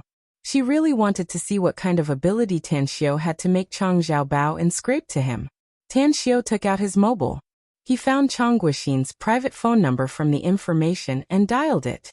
At the southern military region, Chang Guoxin got up very early as usual. Even though he was now in a high position, he still maintained the habit of exercising, so his physical fitness was very good. He had just finished his jog and poured a glass of water, but before he could drink it, his mobile phone on the table rang. He had been in a good mood recently. With the help of the Tang family's cultivation, he finally defeated his archenemy. Even the news from the top said that he might be able to go further in the near future. It must be noted that it was very difficult to go further at his current level, unless he had the support of others. It was also because of this reason that he was closer to the Tang family, and was more and more apprehensive about the Tang family's power. Chang Guoxin even secretly decided that he must cling to this big tree, the Tang family. It was even possible for him to have 2 more stars on his shoulders in the future. Who's calling me at this time? Chang Guoxin grabbed his mobile and saw the caller ID. It turned out to be an unfamiliar number from Shanghai. He immediately wanted to hang up. However, he recalled that his precious nephew was still in the imperial capital, so he hesitated for a moment before he answered the call and said, "Who is it?" "I'm Tan Xiao of the Tang family." An indifferent voice came out of the phone. Chang Guoxin's heart was shaken and his eyes flickered. Although he was not a member of the Tang family, he knew some things about the Tang family, especially some things about Tan Xiao. He was very clear that the Tang family's old patriarch, Tang Guosheng, had begun to train Tan Xiao as the future successor of the Tang family. The degree of importance he attached to him was even higher than that of his 3 sons. In an instant his expression changed. Perhaps it was because Tang Xiao was likely to become the next head of the Tang family. His attitude was very humble as he said, "Young Master Tang, I didn't expect that you would look for me. May I know what instructions do you have for me?" "Chang Zhao is my nephew, right?" Tan Xiao lightly said. "He's in big trouble, and there are only 2 paths in front of him now." Chang Guoxin was greatly shaken and hurriedly said, "Young Master Tang, did that bastard Chang Zhao offend you? If so, you can rest assured that I'll teach him a good lesson and make him apologize to you. It's just a trivial matter that he provoked me. I'll give you face and let him off this time," Tan Xiao lightly said. "But the one he provoked is someone from the state's Special Abilities Bureau. I'm sure you're no stranger to those people, no?" "Hiss," Chang Guoxin gasped and said in amazement. "Young Master Tang, I know a bit about the situation of the Special Abilities Bureau. They are a group of terrifyingly powerful ability users. May I ask which are the 2 paths you just mentioned? Can you save that little bastard Chang Zhao's life?"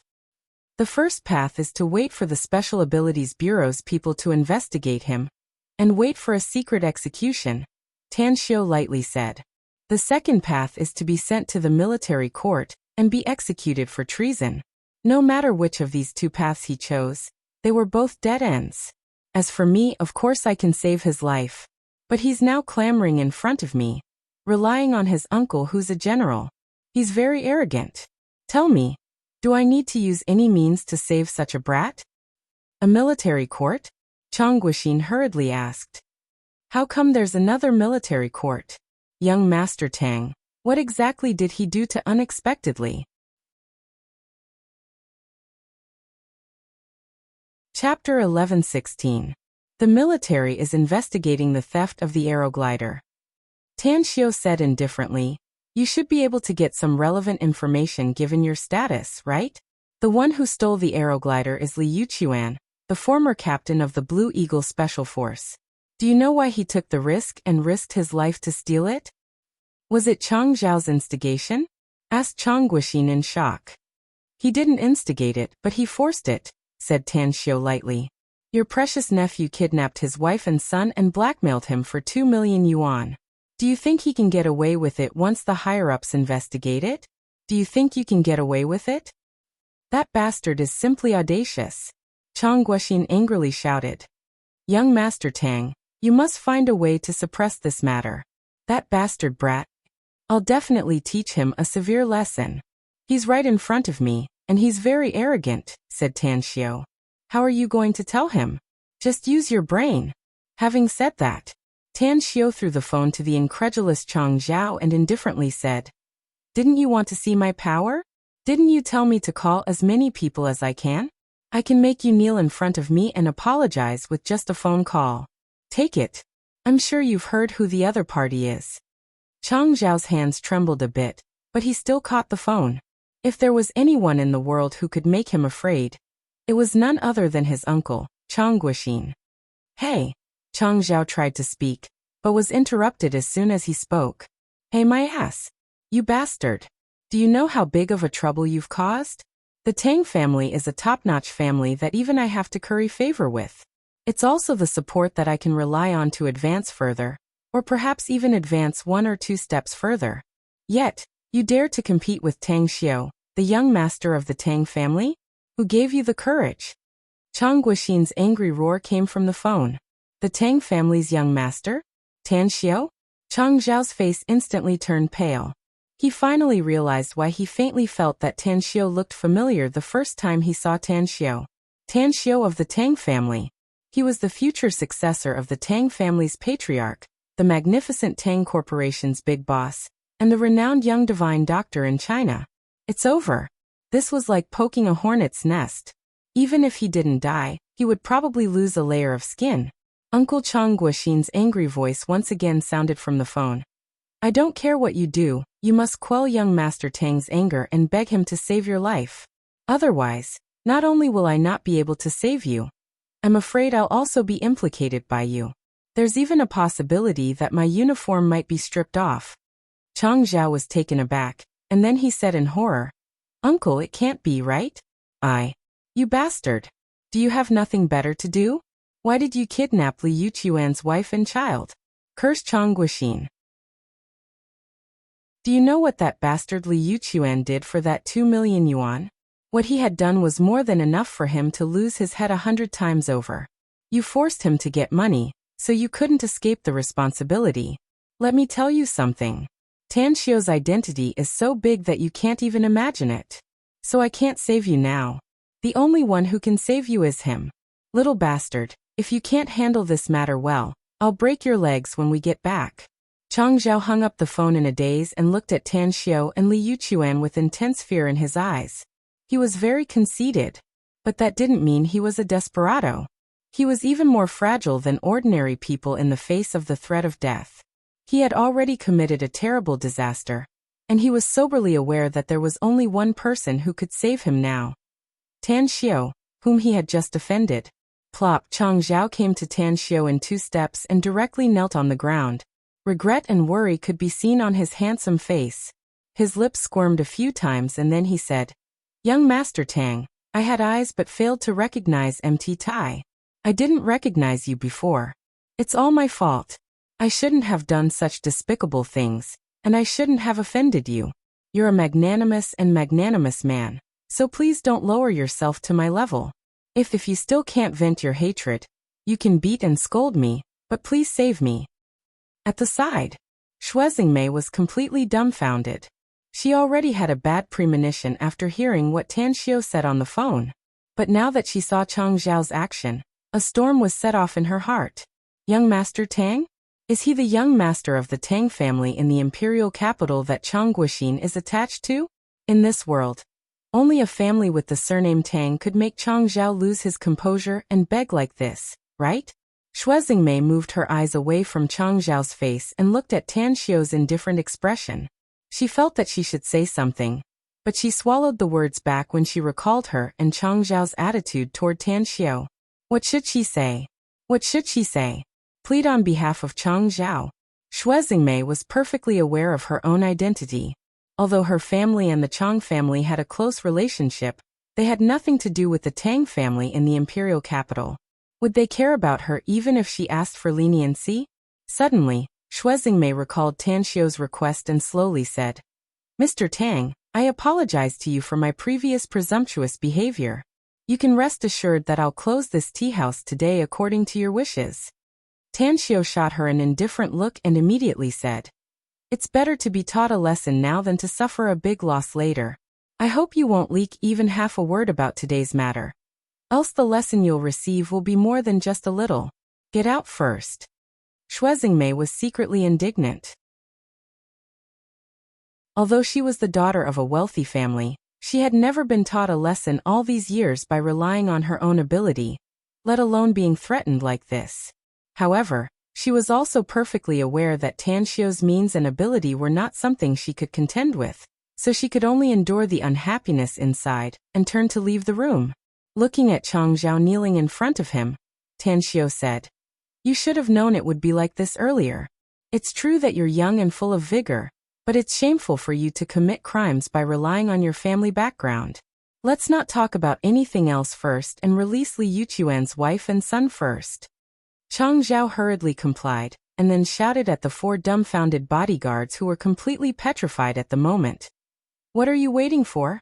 Hurry up and bring Li Yuchuan's wife and son here.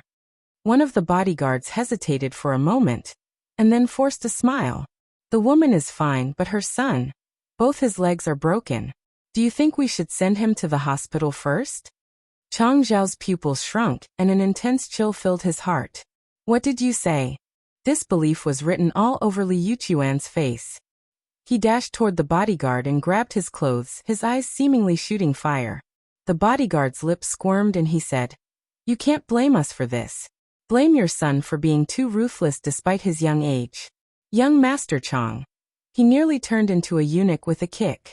I was there at the time and saw him curling up on the ground and wailing in pain for a long time. After releasing him, Li Yuchuan suddenly turned around and glared fiercely at Chang Zhao, shouting, "My son is only 8 years old. He'll never hit anyone so easily." Chang Zhao glanced at Tan Xiao and forced a smile. "Your son does look weak, not like a boy at all, but he's really powerful when he's ruthless. That kick made me unable to touch women for at least half a month. Fortunately, I was sent to the hospital in time for treatment, else I wouldn't be able to touch women again for the rest of my life." Tan Xiao waved his hand to interrupt them and said in a deep voice, "Cut the crap and bring him here immediately. I also have some medical skills. If it's not a big problem, I can treat it." Chang Zhao suddenly recalled one of Tan Xiao's identities. He immediately nodded and said, that's right. Young Master Tang is also a famous divine doctor in the country. I'm sure he can cure your son given his strength. Don't just stand there like an idiot. Hurry up and invite him over." Very soon, Li Yuchuan's wife and son were brought to the office. When the husband and wife met, apart from the woman crying bitterly, Li Yuchuan's eyes were also filled with tears despite his unyielding character. Plop! Li Yuchuan had now witnessed Tan Xiao's ability and learned that Tan Xiao was a well-known young divine doctor in China. He directly knelt in front of Tan Xiao and said with tears in his eyes, "Please save my son, Mr. Tang. He's still young. His life will be ruined if he becomes disabled in the future. Li Yuchuan's life is worthless, but if you can cure my son, my life will be yours in the future." Tang Xiao sighed inwardly. The 7 or 8-year-old boy's legs were indeed seriously injured.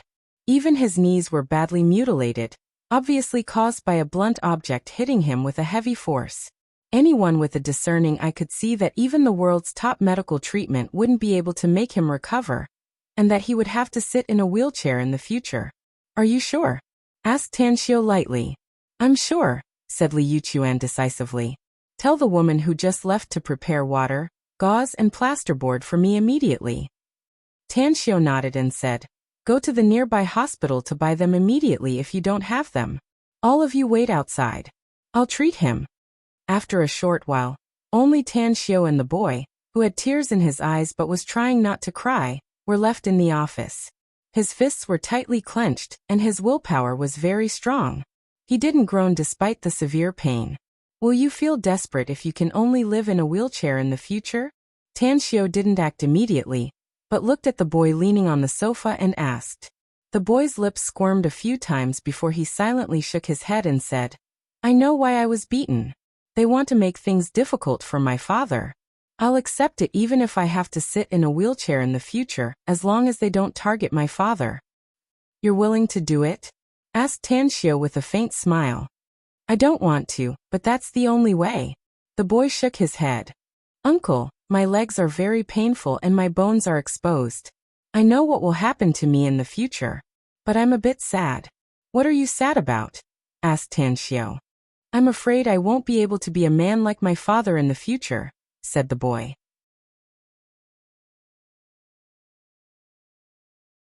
Chapter 11:17. Tan Xiao smiled and rubbed his little head, saying, "Since I said that I can cure you, I can naturally make you recover. Don't worry. You'll become a vigorous and lively young man in the future." The boy's eyes lit up. He quietly observed Tan Xiu for more than 10 seconds, and then thoughtfully said, "Uncle, if my father works for you in the future, then I'll also work for you in the future." Tan Xiu couldn't help laughing and said, "Do you feel honored to work for me? I believe in my father's vision, and I also think that you're very powerful," said the boy. "Those people in the room just now are very afraid of you." Tan Xiu didn't know whether to laugh or cry as he asked, "Why do you think they're afraid of me?" "There were 5 people in the room when I was carried in just now," said the boy. "You're one of them, and there's another one who is about the same age as you. The way he looked at you was strange. It's the kind of look one would have when seeing a horrible person or thing. My father also seems to be afraid of you. Sometimes he wants to say something, but he doesn't. The other 2 look at you with respect, but the premise of respecting someone is fear." "I didn't expect you to analyze it so clearly and logically," Tan Xiu said with a smile. "Did you observe all of this?" The boy nodded. Tan Xiu fell into silence. He was a bit shocked inwardly because he didn't expect that the boy's observation ability was so powerful. It must be noted that he was now suffering great pain. If it were an ordinary child, he would have already screamed in pain. How could he still have the mood to observe everyone in the room? "Can you answer a question for me?" After a while, Tan Xiu slowly asked. The boy still nodded. "You should be 8 years old this year, right?" asked Tan Xiu.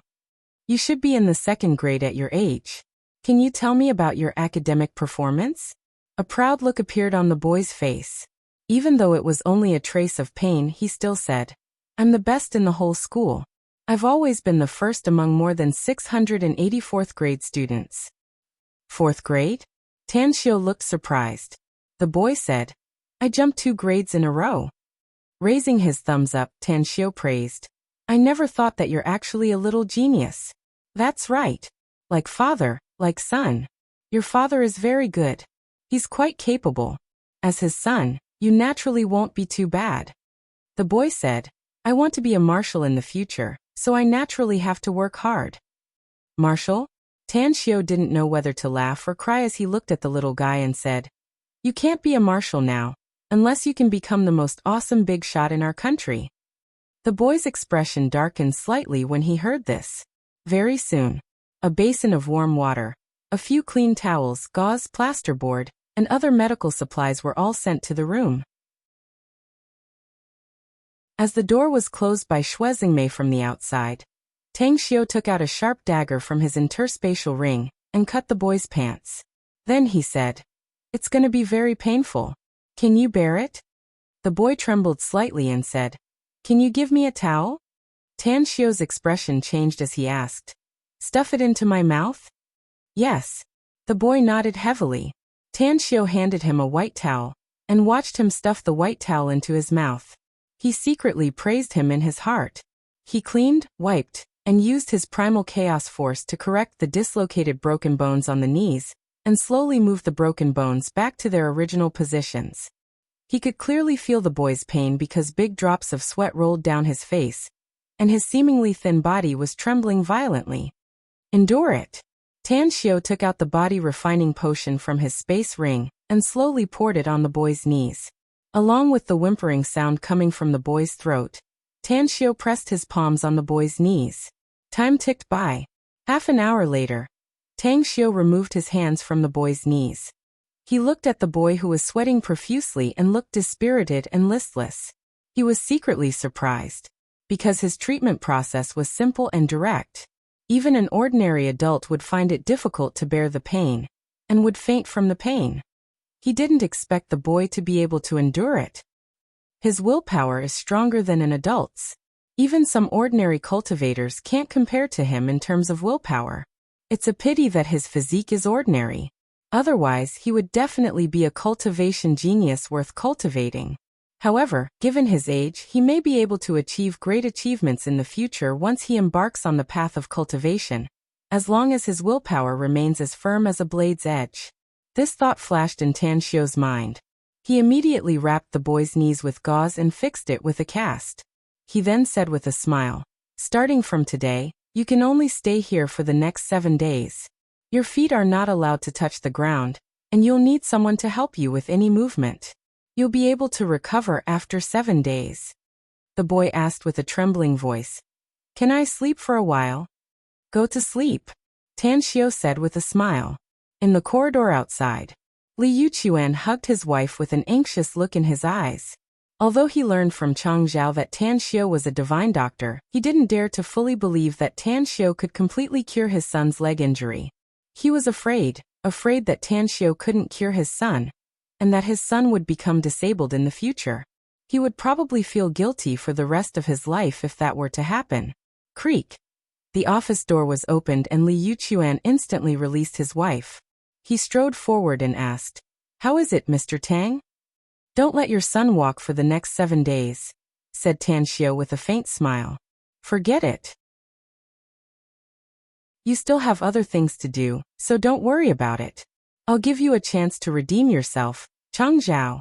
You must guard this child closely for the next 7 days. You must carry him on your back even when he needs to eat, drink, and go to the toilet. You must take care of him meticulously. If you can do it, you'll be done for. Otherwise, you'll have to pay for your crimes with your life. I'll do as you say, young Master Tang, said Chang Zhao without hesitation. I'll definitely take good care of him. Tan Xiao slowly nodded and said, I know you want to spend more time with your wife and child, Li Yuchuan. I'll give you half an hour, then you must come with me to solve your problem once and for all. Thank you, Mr. Tang, said Li Yuchuan gratefully. No need to thank me. Tan Xiao shook his head and said, You haven't forgotten what you said before, have you? Li Yuchuan stared blankly for a moment before he solemnly nodded and said, I haven't. In the viewing hall of the tea house, with a curious look on his face, Wolfhead stood in front of Tan Xiao and asked, Do you really want to take Li Yuchuan as your subordinate, sect master? You must know that he did it for his family, but Tan Xiao raised his hand to interrupt him and lightly said, If the army can give him a sense of belonging and he hasn't been abandoned, I'm afraid he wouldn't have done such a thing. In other words, what would you do if you were standing in Li Yuchuan's position? Wolfhead quietly pondered for a while, and then bitterly said, I'm afraid I'd have done the same thing if I were him. That's right. Tan Xiao nodded. Everything has two sides. He can play his role if he can control it. He can take risks for his wife and child, even at the cost of his life. This shows that he's not afraid of death, and he's affectionate and loyal. If he can become our brother in the future, I'm afraid he'll also treat you as his family in the future as long as you regard him as your closest brother.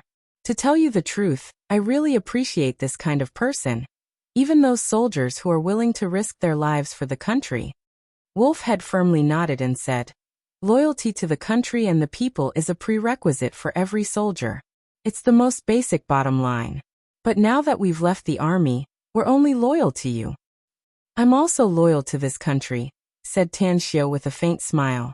Suddenly, Tan Xiao's expression moved and he lightly smiled. It seems that Jin Shi received my order and rushed here without stopping. He's already outside. Go and bring him here. A few minutes later, Jin Shi came to the viewing hall under Wolfhead's lead. After standing in front of Tan Xiao, he respectfully said, Sect Master, is there anything you need from me? Tan Xiao smiled and waved his hand, motioning him to sit down. Then he said, Wolfhead gave me a suggestion, and I think it's very good. That's why I called you here directly to discuss it with you. Jin Shi glanced at Wolfhead and respectfully said, Sect Master, please give me your order. I'll do my best to complete it. Jin Shi, there's something I want to ask you before I talk to you. Tan Xiao smilingly said, Do you think Ao and the others have become Tang sect elders but you haven't? What do you think you're thinking? Jin Shi was silent for a while before he forced a smile and said, I'm very unwilling, Sect Master. But you set the rules yourself. Since I'm not the first to become a Golden Core stage expert, so I can't become a sect elder, it proves that my efforts are not enough. Tan Xiao faintly nodded and said, I'm very glad that you have this kind of understanding. But I'll give you a chance now. If you can establish a huge intelligence network all over the world within 2 years, I'll make you the newest elder of the Tang sect. Jin Shi's eyes lit up and he replied in a deep voice, I'll do my best, Sect Master. All right, I'll tell you about the establishment of the intelligence network and the expansion of the Tang sect's outer disciples, said Tan Xiu with a smile.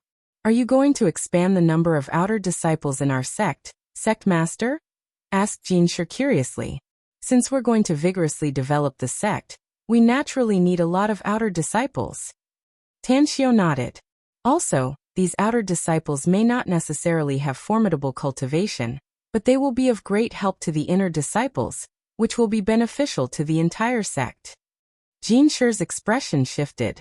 He saw Tan Xiu take out a cigarette and hurriedly lit it for Tan Xiu. Then he asked, "What do you mean, master?"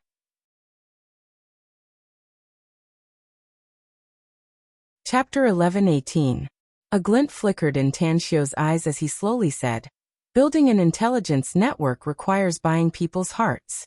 Money may only work for ordinary people, but for some rich and powerful people, I'm afraid they will have to come up with a bigger capital. Don't tell me you didn't encounter this kind of obstacle when you were building the intelligence network?"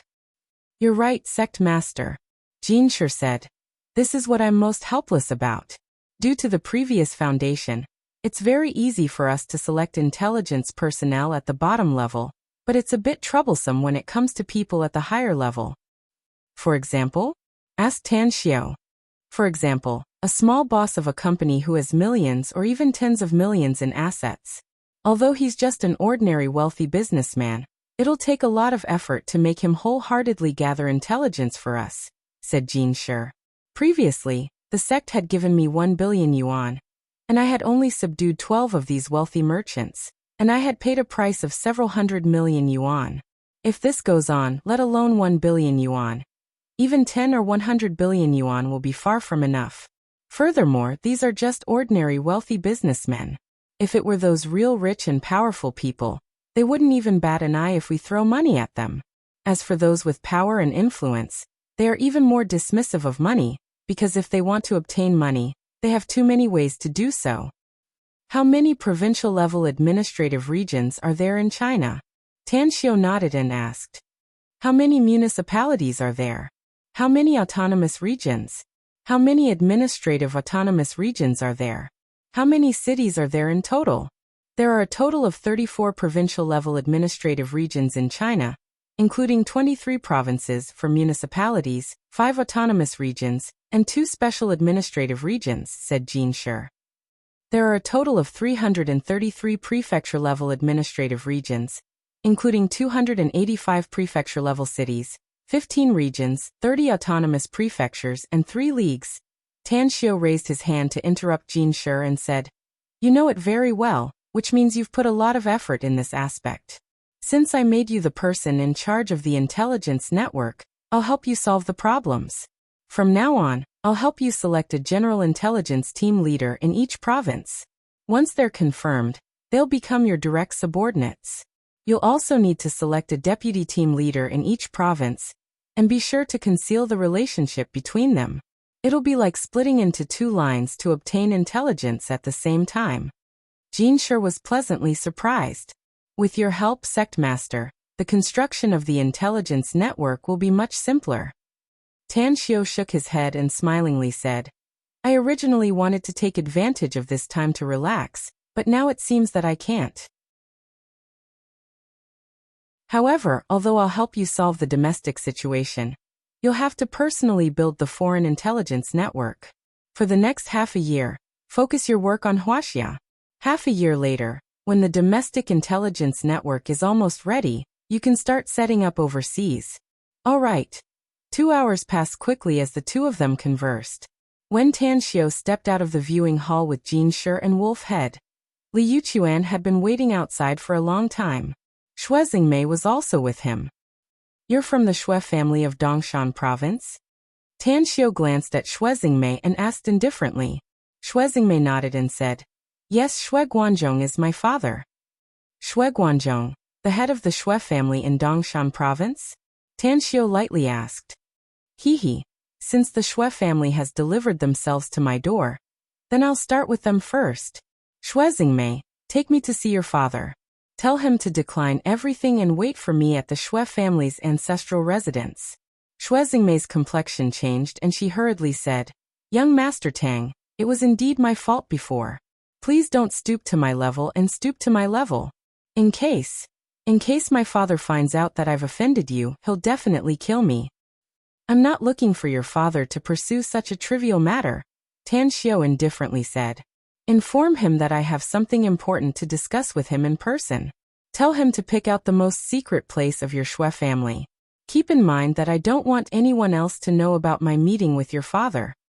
Shui Xingmei's expression moved, and she immediately nodded. I'll inform my father right away. Tan Xiao thought for a while and waved his hand. Forget it. Just go ahead and tell your father about it. Tell him that even the core members of the Shui family can't be informed about my meeting with him. Only you, me, and him will know about it. Understood. Shui Xingmei replied and quickly left. Tan Xiao then shifted to Li Yuqian and lightly said, Let's go. We're going to the Blue Starfish Mansion. At the Blue Starfish Mansion. This place had been requisitioned by the State Special Abilities Bureau, but Duan Mulin didn't rush to leave and instead stayed here, waiting for the news about Li Yuqian. He knew that the aeroglider was of great importance, and that it would bring huge troubles to the military once the news was leaked out. You haven't found him yet? Duan Mulin, who was sitting inside, asked in a deep voice as Aquababe entered the room with an ugly expression. We still haven't found him, Chief, said Aquababe bitterly. That Li Yuqian seems to have vanished into thin air. We've activated all our intelligence networks, but we still can't find any trace of him. Duan Mulin got up from the sofa and was about to speak when the mobile phone on the table suddenly rang. His expression shifted and he grabbed the phone. After picking up the call, he asked in a deep voice, What's the situation?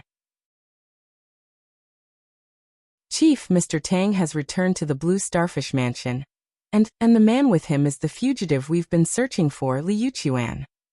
A deep voice came from the phone. Tan Xiao? Li Yuqian? Duan Mulin furrowed his brows and immediately relaxed. After hanging up the phone, he strode outside and quickly saw Tan Xiao and Li Yuqian in the parking lot. What's the situation, Tan Xiao? Duan Mulin paced a few steps forward and coldly glanced at Li Yuqian before asking. I originally wanted to stay out of this matter, but I didn't expect to bump into him. Tan Xiao forced a wry smile. He's Li Yuqian, the guy who stole the aeroglider from the military camp. It's just that I didn't expect that he would give the aeroglider to the previous auction organizer and immediately flee after something went wrong. He even broke into our magnificent Tang Corp's branch in the imperial capital and wanted to steal our belongings. Hence, he was caught red-handed by my men. Duan Mulin nodded without a word. He then looked at Li Yuqian and asked in a deep voice, Who else did you disclose the information about the aeroglider to other than the auction organizer? I didn't disclose it to anyone except the auction organizer. Li Yuqian shook his head. Also, the information I disclosed to the auction organizer was not comprehensive, and I didn't disclose many important functions. Why did you steal the aeroglider? Asked Duan Mulin in a deep voice. Don't you know that this aircraft is a top secret of our country? I need money, answered Li Yuqian bitterly. He needed money? Duan Mulin had thought of countless reasons for Li Yuqian to steal the aeroglider, but he didn't expect the reason to be so simple. He only needed money? He even dared to steal the aeroglider from the military camp? It must be noted that the seriousness of this matter was enough to send him to the military court and be executed countless times. Duan Mulin shifted to Tan Xiao and forced a wry smile. Now I finally understand the power of the saying, men die for wealth just as birds die for food. A dignified former captain of the Blue Eagle Special Force, an iron-blooded warrior shouldering the mission of the country, is actually willing to disregard everything for money. You should have investigated his situation, said Tan Xiao. He was abandoned, and it's not easy to survive in society. It's even more difficult to become rich and powerful. Perhaps it was that game in the army that caused his mentality to change. This kind of person deserves to die, said Duan Mulin coldly. Senior Duanmu, since he didn't pass the information about the aeroglider to anyone else, let's just forget about it. Tan Xiao smilingly said. Let's solve this matter before any problems arise. Leave this guy to me. I need him to be the second-generation aeroglider tester. A aeroglider tester? asked Duan Mulin with a strange expression. It should be easy to find such a tester, Tan Xiao, right? He violated the law and should have been shot to death. Tan Xiao shook his head and said, I believe Senior Duanmu is well aware of the Aeroglider's performance. Our magnificent Tang Corporation needs some testers to conduct the research, testing, and adjustment process. This process is very dangerous. Let's take the first-generation Aeroglider as an example. More than 200 people died before the calibration was barely accurate.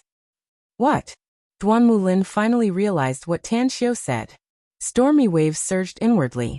He never thought that the magnificent Tang Corporation would use so many lives to test the first-generation Aeroglider.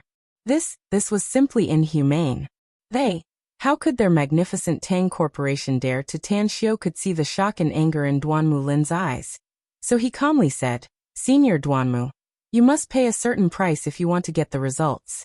You don't need to be angry, and don't think that our magnificent Tang Corporation as researchers don't take human lives seriously. I can even tell you clearly that our magnificent Tang Corporation has never violated any laws or regulations.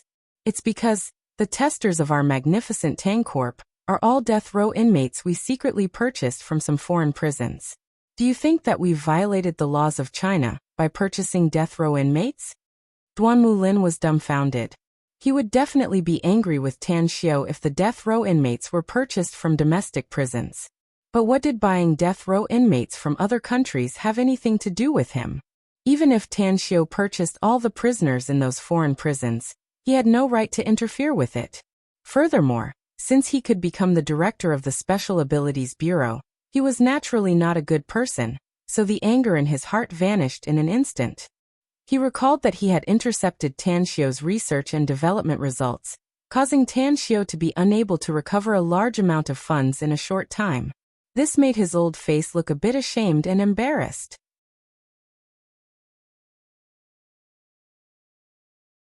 Chapter 11-19. In a guest room in the Blue Starfish Mansion, Tan Xiao and Duan Mulin had already arrived from the parking lot. Only Tan Xiao and Duan Mulin came here. Tan Xiao, I believe you won't do anything that will harm our country, but I still need a promise from you today, said Duan Mulin with a serious expression. He didn't even light the cigarette Tan Xiao gave him. All right, I'll give you a promise today. As long as you're still alive, I'll never do anything that will harm Wuxia, said Tan Xiao. I'll even go all out to help our country once it's in trouble as long as you're still alive. Duan Mulin squinted and nodded without a word. A glint flickered in his eyes as he said, Tan Xiao, this promise of yours is based on the fact that I'm still alive. As for my identity and my abilities, you should be very clear about them. I can live for at least a few decades under normal circumstances. You can live for hundreds of years if I want to. Tan Xiao shook his head. Duan Mulin's body trembled. After a long silence, he slowly said, What do you want to do? I want you to live longer, but I need you to turn a blind eye to some things, said Tan Xiao with a faint smile. Your conditions are very generous and the temptation is too great, said Duan Mulin. But I'm in charge of politics, so I can't break my bottom line. If your request is too excessive, I can't agree even if you tempt me with hundreds of years of life. I'm really happy that Senior Duanmu has his own principles and bottom line, said Tan Xiao with a faint smile. But have you forgotten my promise just now? As long as you're still alive, I won't do anything that will harm Wuxia. You mean? Asked Duan Mulin. Senior Duanmu, you should be aware of my abilities and the power I have, said Tan Xiao. But I can tell you right now that if I want to, I can even overthrow the Wuxia kingdom with ease. However, as a Taoist cultivator, I have no interest in worldly power. What I pursue is cultivation, and what I pursue is to ascend to heaven and become an immortal. As a cultivator, I need to consume a lot of cultivation resources. And where do these cultivation resources come from? Naturally, they are purchased with money. I can't do things like burning, killing, and plundering. Therefore, I need to expand my influence in the secular world, obtain enormous wealth, and purchase large amounts of cultivation resources. You should understand what I'm saying, right? Duan Mulin said without hesitation, I understand. Tan Xiao nodded and said, Since you understand it, then it'll be easier for you to accept it. If I want to expand my influence, I need to do a lot of things. For example, I need to set up a company and earn money through formal channels. However, making money wasn't an easy task, so I needed a lot of information to figure out how to make money. Therefore, I decided to get rid of the Darkwind organization and build a huge intelligence network all over the world. Hiss. Duan Mulin was aware that what Tan Xiao said next was a bit important, but he didn't expect it to be to this extent. Getting rid of the Darkwind organization? Building an intelligence network all over the world? If Tan Xiao could really do it, then he would make everyone in the world dread him. You don't need to be shocked, Senior Duanmu, said Tan Xiao lightly. Don't doubt my words. I can wipe out all the cultivation forces in the world if I want to. It's just a trifling Darkwind organization. I don't need to pay too much of a price, nor do I need to use my trump card. Duan Mulin suddenly recalled a woman, a breathtakingly beautiful woman who was so powerful that he couldn't breathe. He looked at the confident expression on Tan Xiao's face and asked with difficulty, "That woman who threatened me, who is she to you?" "You mean Yin, right?" Tan Xiao chuckled. "She's my apprentice." "That's impossible," Duan Mulin exclaimed. "She's tens and hundreds of times stronger than you. It's impossible for her to be your apprentice." "You." Tan Xiao raised his hand to interrupt Duan Mulin and lightly said, "There are too many things you don't know about, Senior Duanmu. Yen is indeed very powerful, much stronger than me. But if it weren't for an accident, I could have destroyed the entire Earth with a flick of my finger, and destroyed the entire Milky Way galaxy with a punch. There are some things I don't want to say, but it doesn't mean I don't have the strength to do so. It's reasonable to say that I don't need to say much to you given your identity. But I came back from that place after all, and I'm living under the rules of this world. I'm also a descendant of China, so I can reveal some information to you." "That place?" "Came back." Duan Mulin's pupils shrunk, and he finally realized how terrifying Tan Xiao was. Suddenly, he recalled the intelligence he once investigated on Tan Xiao. It was the year when Tan Xiao was in his second year of high school. The genius turned into a waste, and was even called a fool by many people. There must be something fishy about this abnormal thing.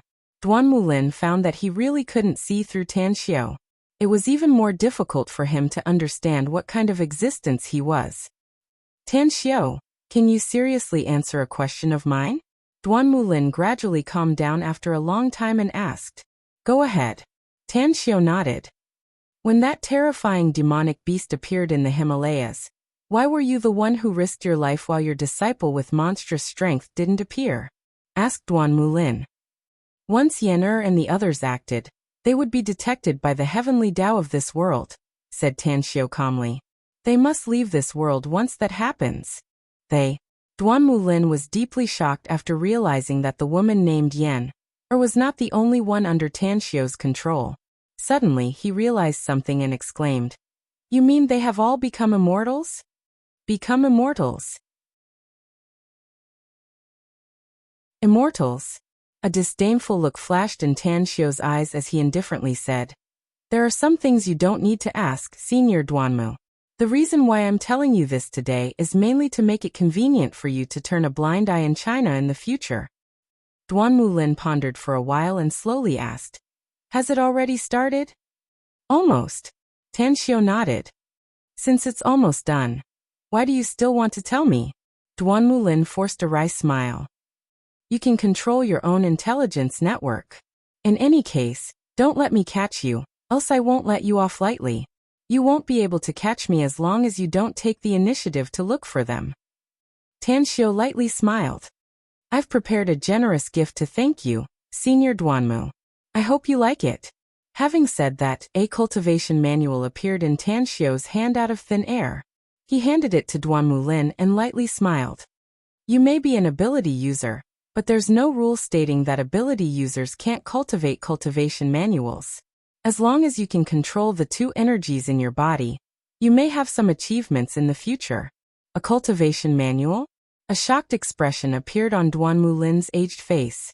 He didn't expect that Tang Xiao would be so generous as to directly give him a cultivation manual. It must be noted that such a cultivation manual was extremely precious, and it would definitely cause a great uproar if it fell into the hands of others. It was even possible to set off a bloody storm. Nascent soul stage? The highest one can cultivate is actually the nascent soul stage. Duan Mulin's hands holding the cultivation manual slightly trembled. He reluctantly moved his eyes away and looked at Tan Xiao with a complicated expression. Is this considered as a bribe? I think so. Tan Xiao lightly smiled. Duan Mulin took a deep breath and a smile appeared on his face. He then scolded with a smile. Scram. Take that bastard and get out of here. If you want to make money by relying on the aeroglider, then hurry up and develop the second generation. Got it. Tan Xiao let out a faint smile, and his figure instantly disappeared from the room. Now that Duan Mulin was the only one left in the spacious room, he flipped open the cultivation manual again, and read it for more than half an hour before he closed it again, unable to suppress the joy in his heart. Gradually, his expression turned a bit strange. As the energy in his body flowed according to the circulation route of the cultivation manual, he found that he could easily complete the qi condensation stage's circulation. What he didn't expect was that when he began to circulate according to the foundation establishment stage's cultivation route, the energy in his body broke through to the late stage of the foundation establishment stage in one fell swoop. This power is at least 10 times stronger than before. Duan Mulin clenched his fists and felt the surging power in his body. He really wanted to roar a few times, but he eventually suppressed this impulse, and a thought sprouted from the bottom of his heart. If every ability user could easily cultivate after obtaining a cultivation technique, then the strength of the ability users in the State Special Abilities Bureau would greatly increase. When that time came, the strength of the entire Special Abilities Bureau would skyrocket. The thought made Duan Mulin somewhat restless. He strode out of the room and shouted, "Notify all the top executives of the Special Abilities Bureau to return to the headquarters in the imperial capital, except for those in charge of the Himalayas." Outside the Blue Starfish Mansion, when Li Yuchuan jumped off the boat with Tan Xiao and returned to the shore, his heart was finally at ease. The feeling of surviving a disaster made him feel grateful to Tan Xiao. "Thank you, boss." Li Yuchuan followed behind Tan Xiao and spoke in a low voice. "I paid a great price to save your life," said Tan Xiao without looking back. "You should know what to do next." "My life is yours from now on," said Li Yuchuan respectfully. "I'll carry out any order you give me immediately." "Your son is a good man. Tell him to come out of the greenhouse." Tan Xiao nodded. "Someone will pick him up soon." Li Yuchuan's expression changed and he hurriedly asked, "This is—" "You can refuse, of course," said Tan Xiao lightly. "But the consequence of refusing is that your son can only be an ordinary person for the rest of his life. You and your wife must let go of him if you want to transform into a dragon."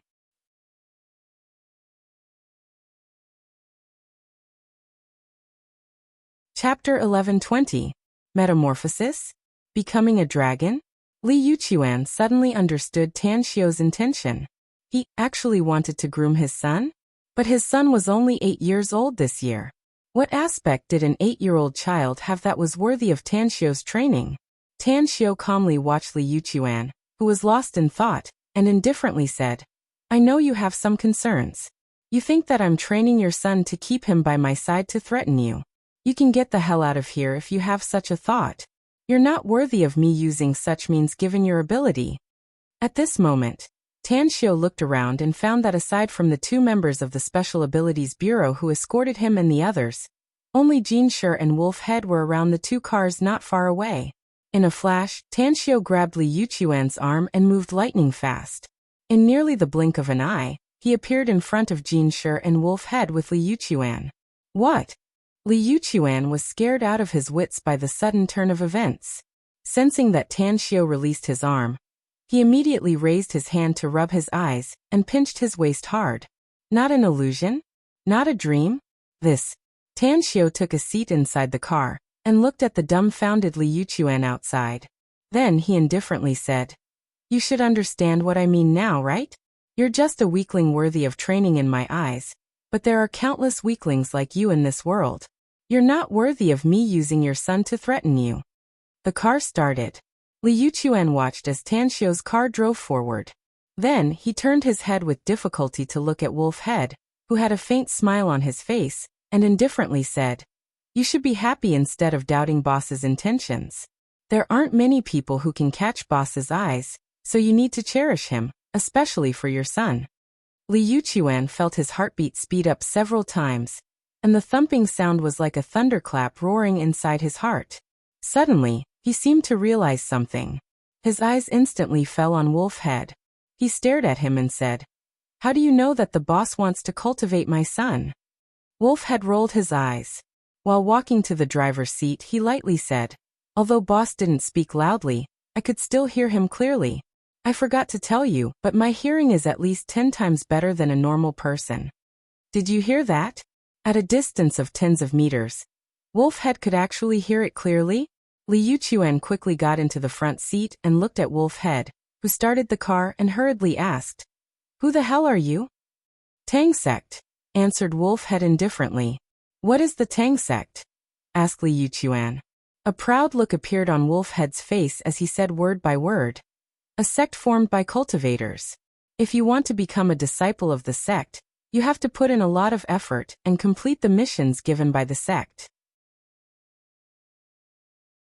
As long as you complete them well, you will have the qualifications to become a disciple of the sect." Cultivators? Li Yuchuan was not an ordinary person with no knowledge. He was once the captain of the Blue Eagle Special Combat Squad, so he knew a lot of secrets. Not only did he witness the power of ability users when he carried out missions abroad, but he also encountered cultivators. All of them were actually cultivators?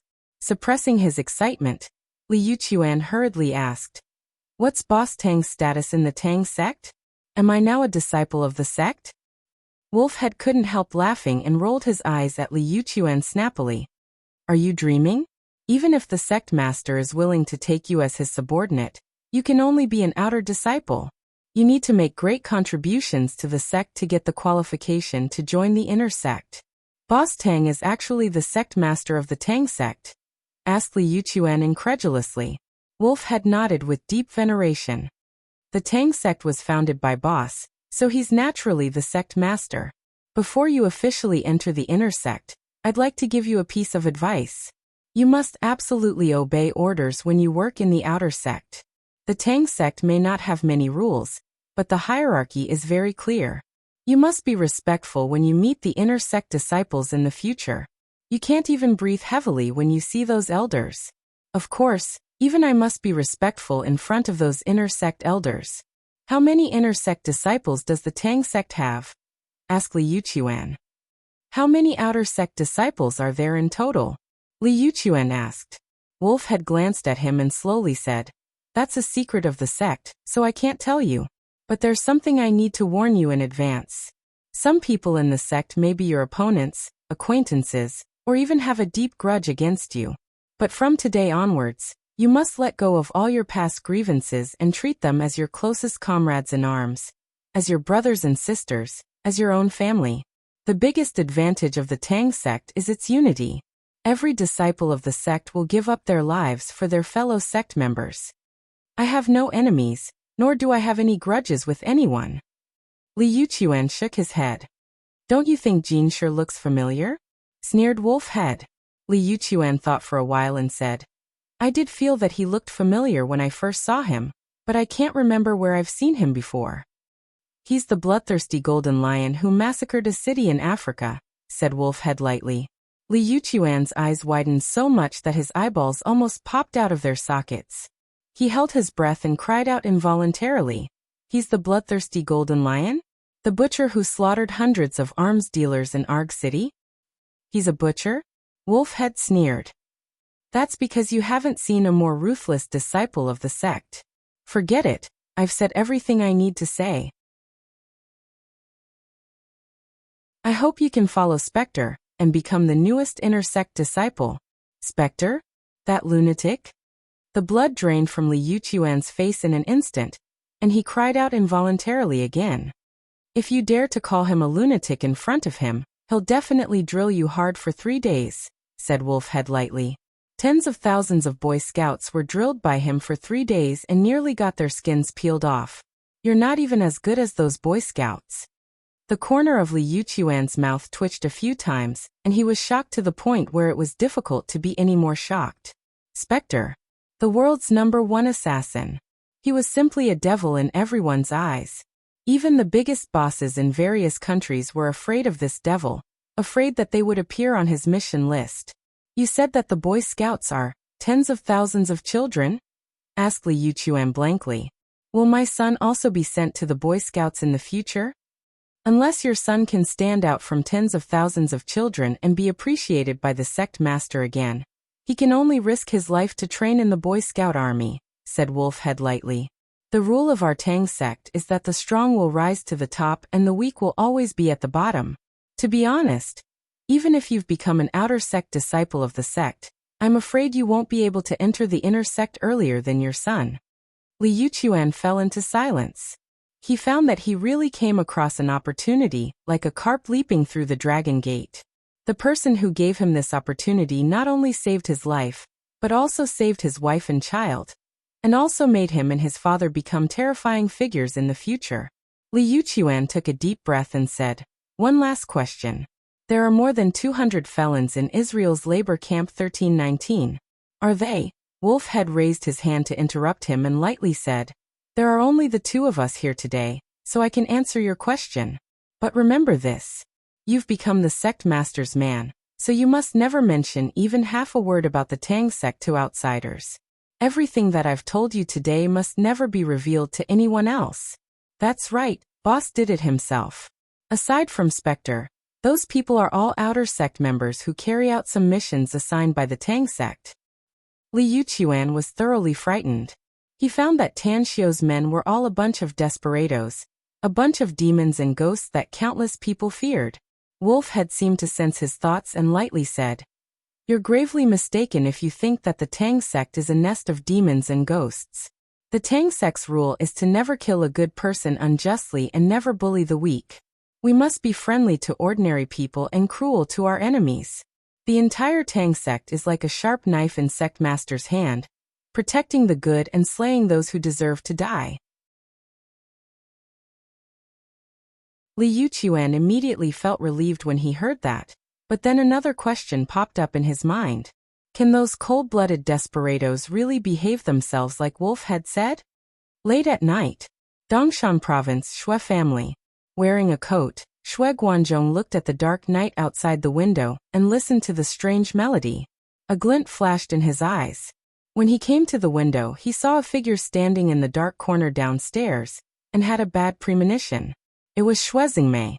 She was Shui Guanzhong's biological daughter, and the most outstanding figure among the new generation of the Shui family. She was entrusted with the heavy responsibility of secretly managing the family's security company. But now she had come back, but not in the open. She hid in the dark and used a secret melody signal that only the father and daughter knew to call for help. It meant that something big had happened. "What's wrong, Guanzhong?" Lin Ping, who was on the bed behind him, sat up in a daze and looked at her husband standing by the window. "Go back to sleep. I have something to deal with," said Shui Guanzhong in a deep voice. After saying that, he strode to the door and quickly appeared outside the building. After he quickly entered the dark shade of the tree, the father and daughter tacitly walked toward a darker place. "What happened?" Shui Guanzhong's voice was very low, and only Shui Xingmei could barely hear it. "Dad, Tan Xiu wants to see you," said Shui Xingmei. "Tan Xiu?" Shui Guanzhong stared blankly and asked with a confused face, "Which Tan Xiu is it?" "Tan Xiu of the Tang family in the imperial capital," answered Shui Xingmei. Shui Guanzhong's expression changed and he frowned. "He's the most outstanding disciple of the Tang family, and the big boss of the magnificent Tang Corporation. What does he want to see me for? It's the last day. I'm begging for monthly votes."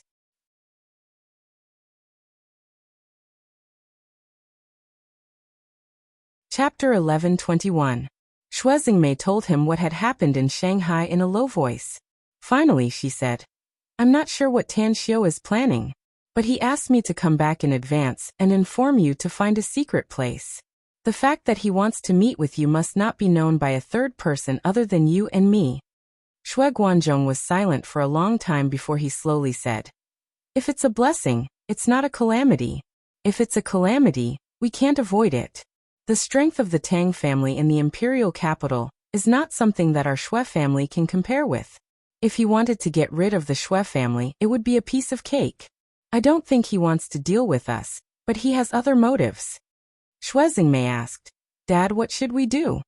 Shui Guanzhong said, "If he's looking for me for a secret matter, we really can't let outsiders know. How about this? Contact him later, and tell him that I'll be waiting for him at the pavilion in the middle of the lake." Shui Xingmei's expression slightly changed and she said in a low voice, "Dad, the lake pavilion is a secret stronghold of our Shui family. The people guarding there are all trusted men you've nurtured since childhood. If Tan Xiu finds out, then—" Shui Guanzhong raised his hand to interrupt Shui Xingmei's words and lightly said, "Our Shui family is a big family with a big business and can absolutely be ranked in the top 3 in the entire Dongshan province. But it's precisely because of this reason that I'm afraid there are countless pairs of eyes staring at us and me." Tan Xiu's identity was also extraordinary. If he appeared here openly, he would also be discovered by countless forces. Only by placing it in the pavilion at the center of the lake can I be at ease. Shui Xingmei gritted her teeth and said, "I'll rush to the pavilion in the middle of the lake and have the people there temporarily evacuate." Shui Guanzhong slowly nodded and said, "I'll still say the same thing. If it's a blessing, it's not a disaster. If it's a disaster, it can't be avoided. Tomorrow morning, I will appear at the pavilion in the center of the lake." Early morning, when the first ray of sunlight shone on the sparkling lake in the eastern suburbs of Ji City, Shui Guanzhong, who personally drove there, quickly drove the car into the dirt road ahead and disappeared into the dense woods. The lake was very large, and in the middle of the lake was an antique building. From the outside, the building looked extremely dilapidated, and the 2 long bridges leading to it were also broken. After Shui Guanzhong parked the car in the dense forest, he got out of the car and took out a black bag. He took out a diving suit from inside and quickly changed into it. Then he observed the surroundings and found nothing suspicious. Only then did he approach the shore and gradually disappear into the lake. Half an hour later, Shui Guanzhong appeared in the dilapidated classical building in the middle of the lake. When he quickly took off his diving suit, Shui Xingmei came up to him with a set of clean clothes. "Dad, I've contacted Tan Xiu. He should be here soon," Shui Xingmei said. Shui Guanzhong nodded silently.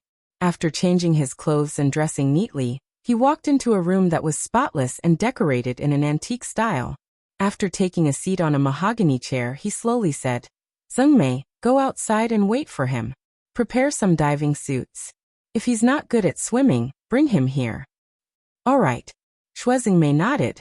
Just as she was about to put on her diving suit and leave, a voice reached her ears. "No need." After a while, 2 figures silently appeared at the door of the room. Tan Xiu, who didn't have any trace of water on him, entered the room with Jin Shi. He looked at Shui Guanzhong, who got up and said with a faint smile, "Patriarch Shui, I'm Tan Xiu." A shocked expression appeared on Shui Guanzhong's face. He carefully observed Tan Xiu a few times and then asked, "How did you come here?" "We flew here," replied Tan Xiu with a faint smile. Shui Guanzhong slightly furrowed his brows and said, "Please don't joke around, young Master Tang. This place is located in the middle of the lake. The 2 bridges have been broken, and there's at least a gap of tens of meters in the middle. It's very difficult to come here without wearing a diving suit." Tan Xiu raised his brows and looked at the square table at the side. His fingers pinched a few seals and a violent force immediately destroyed the square table, turning it into ashes. And at this moment, a wave of energy instantly condensed the scattered ashes into a ball of ash that was the size of a basketball, and it floated in front of them. "This." Shui Guanzhong took a step back and sat on the chair with an expression as if he had just seen a ghost on his square face. Shui Xingmei, on the other hand, also looked like she had just seen a ghost with fear covering her delicate face.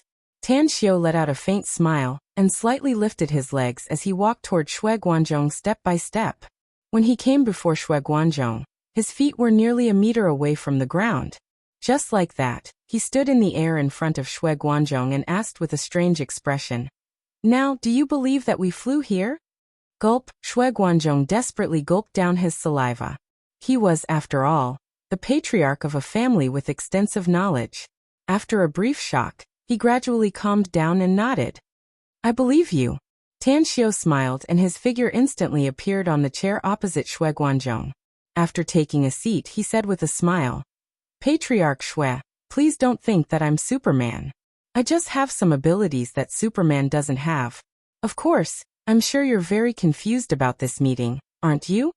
Shui Guanzhong stood up and personally brewed a pot of tea for Tan Xiao. After respectfully handing it over to Tan Xiao, he returned to his original seat and nodded. This Shui is indeed puzzled, and I hope young Master Tang can dispel it. "You should thank your daughter," said Tan Xiao. "If it weren't for her, I wouldn't have set my eyes on you. After all, there are many big families in Dongshan province, and some of them are stronger than your Shui family.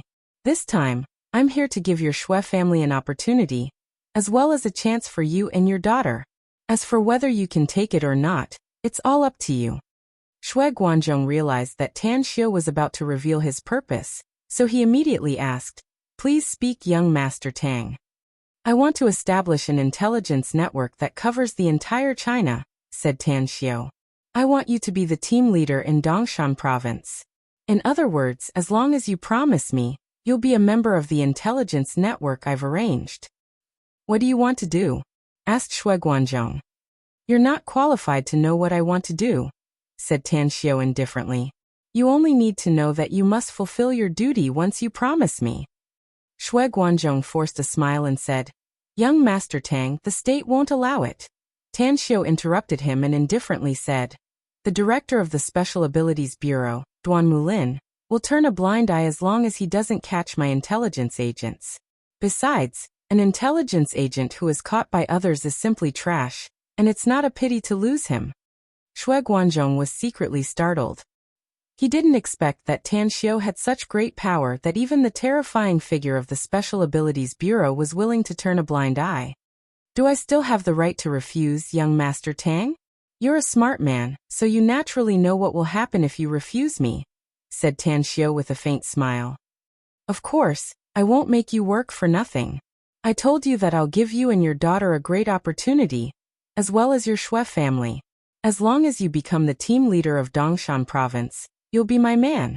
Shui Guanzhong pondered for half a minute before he firmly nodded and said, "I promise you." Tan Xiao gave him a thumbs up and praised, "A wise man submits to circumstances. But don't you want to know what kind of opportunity I'll give you and your daughter?" "Young Master Tang, we'll take whatever opportunity you give us, boss," said Shui Guanzhong seriously. "It's our honor to work for you, young Master Tang."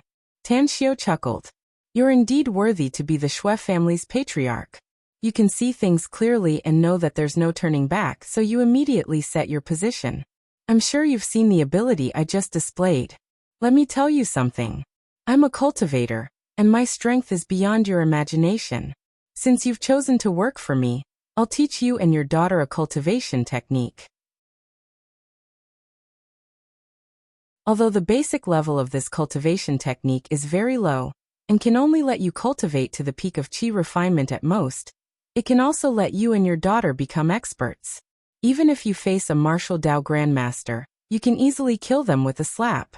Shui Guanzhong and Shui Xingmei exchanged glances, and their eyes suddenly lit up. Tan Xiao continued, "As long as you and your daughter perform well in the future, the subsequent cultivation techniques will be rewarded to you. Foundation establishment, golden core, nascent soul. In short, the later cultivation techniques will depend on your ability to collect intelligence in Dongshan province. But if you don't do well or your identity is exposed, you'll be replaced and the entire Shui family will face extermination."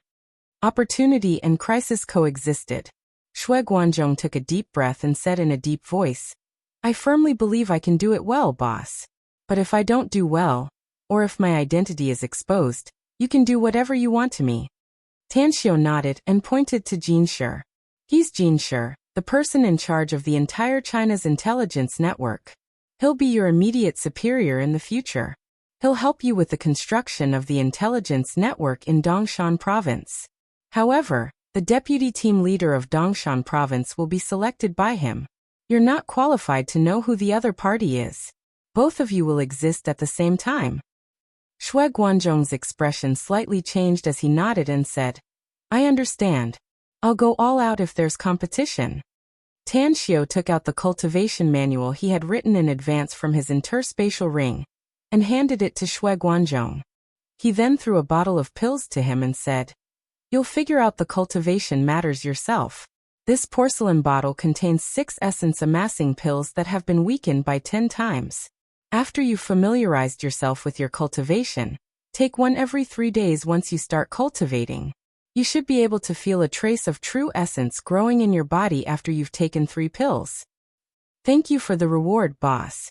Shui Guanzhong and Shui Xingmei replied at the same time. Tan Xiao looked at Jin Shi and indifferently said, I'll give you half a day to discuss the preliminary situation of the intelligence network construction in Dongshan Province with the father and daughter.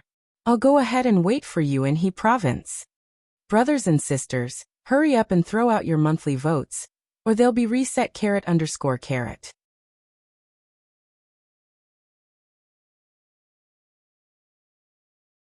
Chapter 1122. Zheng City, He Province. After Tan Xiao arrived with Wolfhead and entered a taxi, Wolfhead reported in a low voice, Boss, I had a comrade in arms in Zheng City. He was seriously injured and disabled in a mission, so he retired earlier than me. I've read the intel of He Province and found his name. I know that he's from a family in Zheng City. Which family? Asked Tan Xiao. The Fan family, replied Wolfhead in a low voice. Tan Xiao also read the intel when he came to He Province this time. He learned that there were not many intelligence personnel in He Province for the time being, and the amount of information they collected was pitiful. It would be a good choice if he could find someone familiar with the situation here to understand the situation. Contact him and see him, said Wolfhead. He used to be my comrade in arms, boss. We've been through life and death together. But we haven't contacted each other for 6 years, so I don't know if he's changed or not. Pondering for a moment, Tang Xiao then said, I know your concerns. Being in a place is different from being in the army. The army is purer and purer. Many of the iron-blooded soldiers in the army will have their temperament change after they enter society. But since you mentioned him now, it means that you still believe in him. Contact him. You'll know if he's changed after you meet him. Understood. Wolf had replied and took out his mobile phone. Zheng City, Yuhong Lane. Shu Xinjiao Express Hotel was the hotel with the best environment and the best service in Yuhong Alley. The owner, Fan Gang, was even a reputable figure in Yuhong Alley. He was a righteous person who dealt with people from all walks of life, yet he was able to mingle with them perfectly. At this time, the general manager's office of Shu Xinjiao Express Hotel was filled with smoke, and the pungent smell of smoke filled every corner of the room. The curtains were still drawn despite it being broad daylight, and the lights in the room illuminated the space. You can't play like this, brother Gang. You've won 9 rounds in a row. Do you want to win all our money? A tattooed, bare-chested man threw the cards in his hand on the table and said with a wry smile. Another burly man in a black vest with a cigarette hanging from the corner of his mouth also angrily said, Brother Shui, I know you're lucky today, but isn't this too heaven-defying? The few of us lost so badly. Even if you're lucky, you should have secretly gone easy on us. That's right. Fan Gang, who was wearing a vest and a thick gold chain around his neck, had a smile on his tough face. He quickly swept the stacks of money on the table in front of him and grinned. Your nephew is going to attend primary school this year, isn't he? No matter what, I have to earn some tuition fees for him, right? How much did you guys lose? He was just making a ruckus here. Hurry up and deal the cards. I'm going to break the record today and have a 10-game winning streak. Oofed. Your money is enough to send my nephew to the moon to study. Black-hearted. Fan Gang did not care about their words at all. He smiled and lit a cigarette. Ring, ring, ring. His cell phone on the table suddenly rang. While he was shuffling the cards, Fan Gang grabbed his phone and looked at the caller ID. He found that it was an unfamiliar number, and was about to hang up when he suddenly remembered that he would not be home for dinner tonight.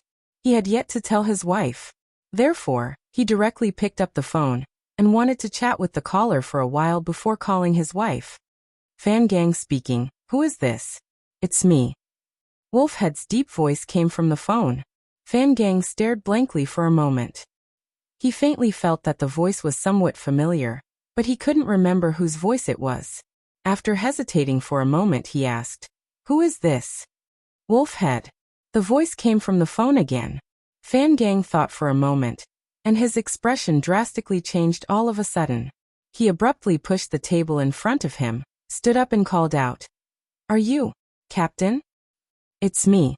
Fan Gang's face turned red and he excitedly called out, "Captain, where are you now? I've missed you so much all these years." The other three strong men exchanged dismayed glances upon seeing Fan Gang's expression. Fan Gang had always been calm and collected in their eyes, and this was the first time they saw him lose his composure like this. "I just arrived in Jung City. Let's meet somewhere." Fan Gang turned around and walked outside. As he dashed out of the door, he hurriedly said, "You've arrived in Jung City? That's great. I'm at Yuhong Alley. Where are you? I'll pick you up immediately. Send me your specific address. I'll come find you." "All right." Fan Gang hung up the phone and quickly sent a message. He then turned around and went back to the room. He looked at the eyes that were cast on him at the same time. He suppressed the excitement inside and said in a deep voice, "Brothers, I have something important to deal with today, so I can't accompany you to play cards. I'll treat you to wine and meet some other day as an apology." A big man with a bare back and tattoos curiously asked, "Who is it, Brother Gang? Who can make you lose your composure like this?" "It's a friend I haven't seen for many years," said Fan Gang. "He's in Jung City, so I need to see him." "All right." The others didn't say anything after hearing it, and left with a lack of interest. After seeing off his three friends, Fan Gang excitedly rubbed his hands and dialed a cell number, saying aloud, "Old Wei, send me as much God's nectar as you can get. I'll pay you 10 times the price." "Fuck off. I only have 2 bottles. Old Wei, I'm begging you. I need some God's nectar to entertain a very important friend. It's very important. Sell it to me and I'll owe you a favor." The other party was silent for a few seconds and then slowly said, "I'll send someone to deliver it to you." Fan Gang hung up the phone and dialed another cell number, quickly saying, "Send me to Daoxiang House and buy all 18 specialties there. Do remember to send them to me at once." "Understood." Afterward, Fan Gang made several phone calls in succession. After giving some instructions, he came to the first floor and spoke to the lobby manager, who came to greet him in a deep voice. "We'll have a distinguished guest later. Take some people to seal off the 3rd floor after he arrives. Anyone who comes up must report to me and get his permission before they can come over. But someone will." Half an hour later, Fan Gang, who was standing in Yuhong Alley, kept looking at the road in the distance. He had once been glorious in his life, but it was the rain of bullets and rain of blood many years ago. He wielded a steel spear and killed powerful enemies. This was what he once believed in. What he once believed in. Unfortunately, ever since he left that olive green land and put down the spear in his hand, he had lost half of his heart. The other half was his group of brothers who fought side by side with him day and night. 6 years. It seemed to be a long time, but it was just a blink of an eye for him. With the passage of time, not only did the brotherhood not diminish, it continued to increase instead. He missed them more and more. Suddenly, his burly body shook slightly, and his eyes shone with intense excitement. He clearly saw 2 people slowly coming from the corner of the street not far away. One of them was his former brother, his former captain, Wolfhead. In a flash, Fan Gang dashed toward Wolfhead. As tears welled up in his tiger eyes, he hugged Wolfhead in less than 10 seconds. Their fists hit each other's back, but neither of them spoke. Tanxiu looked at the 2 men hugging and glanced at Fan Gang's right leg. With his eyesight, he could naturally see that there was something wrong with Fan Gang's right leg. Although his speed was still very fast, it was somewhat unnatural. Whether it was the span or the stability, it was obviously not enough. "Captain." Finally, after the 2 separated, Fan Gang said with red eyes, 6 years, 1 month and 3 days. We brothers haven't seen each other for 6 years, 1 month and 3 days. All these years I've been dreaming to see you again, to see our former brothers. Wolfhead could feel that Fan Gang's words came from his heart. He patted him on the shoulder and said in a deep voice, Little Five is dead, Dezhuang is dead, Qiangzi is dead, Along is dead, and Xiaodongbei is dead. The others are all here. Little Five? Dezhuang? Qiangzi? Along? Xiaodongbei? Fan Gang suddenly looked up and controlled his tears to not let them flow out of his eyes. After a while he asked with a slightly hoarse voice, What about the other brothers? Where are they? Wolfhead turned to look at Tan Xiao. He shook his head and said, Let me introduce you, little gang. This is my boss, as well as the boss of the other living brothers. He's Tan Xiao. A look of disbelief appeared on Fan Gang's face. He looked at Tan Xiao and then at Wolfhead. After seeing Wolfhead nod to him, he accepted the fact and said, I'm Tan Xiao, the general manager of the magnificent Tang Corporation, the famous young divine doctor of China. Boss Tang, I'm Fan Gang, Wolfhead's sworn brother. What about now? Tan Xiao shook hands with him and lightly smiled. Now. Fan Gang instantly realized Tan Xiao's meaning. He glared at him and said in a deep voice, Whether it was in the past, present, or future, they are all my brothers. Brothers that I've sworn to live and die with. Brothers that I can give my life to. Tan Xiao patted Fan Gang's shoulder and lightly smiled. Lead the way. Anyhow, we're your guests. You can't make us accompany you to chat on the street. Fan Gang suddenly came to his senses. He turned to Wolfhead with an apologetic look and said, The food and wine are ready. Come with me. Tan Xiao followed Fan Gang.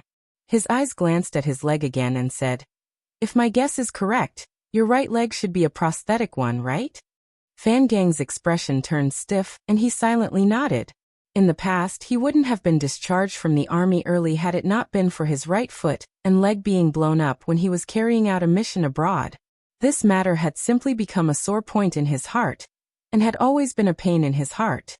As a gift for our first meeting, Tan Xiao lightly smiled and said, I'll cure your leg and restore it to its original state. Fan Gang stopped and looked at Tan Xiao for a while. Then he forced a smile and shook his head, saying, Boss Tang, you must be joking. My leg is gone, so how can it grow back? I appreciate your kindness.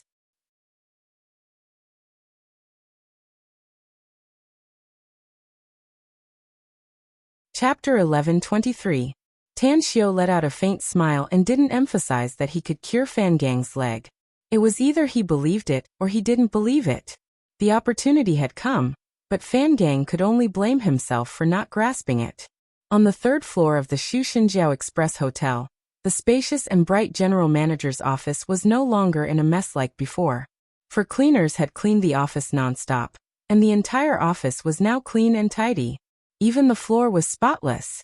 The sofa and the coffee table in the middle of the office had been moved to the corner, replaced by a rectangular dining table and 4 leather chairs. Fragrant dishes and 2 bottles of God's nectar were also placed on the table. A brand new tea set, teapot, and teacups were placed on the side, emitting smoke and a faint aroma of tea. Please take a seat, 2 gentlemen. Fan Gang personally pulled out a chair and motioned Wolfhead to sit first. Although he was puzzled as to why Wolfhead would lower himself to work for Tan Xiao given his character, but in his mind, even if Tan Xiao was Wolfhead's boss, it would still be difficult for him to win his respect. Wolfhead slightly shook his head and personally pulled out a chair for Tan Xiao. After Tan Xiao took a seat, he then sat on the chair next to Tan Xiao. Looking at Fan Gang, who slightly furrowed his brows and also sat down, Wolfhead calmly said, Little gang, I haven't come to see you for so many years due to my own reasons. I hope you can forgive me. Whether we're in the army or in society, you're always my brother. I understand. Fan Gang nodded heavily. Wolfhead continued. I came here this time to catch up with you. On the other hand, my boss has something he wants to discuss with you. But before that, I hope you can seriously treat every word my boss said to you, including his words that he can cure your leg. Looking at Tan Xiao with a strange expression, Fan Gang immediately forced a smile and said, It's not that I don't believe Boss Tang, Captain. It's just that my leg, you know how serious the injury is. Nobody can make me grow another leg unless the Immortal is alive. I told you to believe in my boss, said Wolfhead in a deep voice. This? Fan Gang felt helpless in his heart. Even though he didn't believe it, he still nodded. Tan Xiao patted Wolfhead's shoulder and said with a faint smile, Wolfhead, I know what you're thinking. If he will let me try, I will cure him. Let's not talk about this for now because we still have a lot of places to go, so let's talk about business first. Wolfhead nodded in response. He then looked at Fan Gang and said, Little gang, my boss personally came to this city this time because he wants to know more about He province from you. The bureaucracy, the business world, and the underground forces. I believe that as a descendant of the Fan family, you should be very clear about them. Fan Gang was confused. Why do you ask? Wolfhead said, Gongzi, as a brother, I can only tell you one thing. My boss has his own ideas, and it's confidential. He can't tell others for the time being. Just like what we did in the past, don't ask what you shouldn't ask, else it will bring you a lot of trouble. Fan Gang's brows furrowed again. Although he felt a bit lost inwardly, and felt that the brotherly relationship between them had changed, he didn't show it.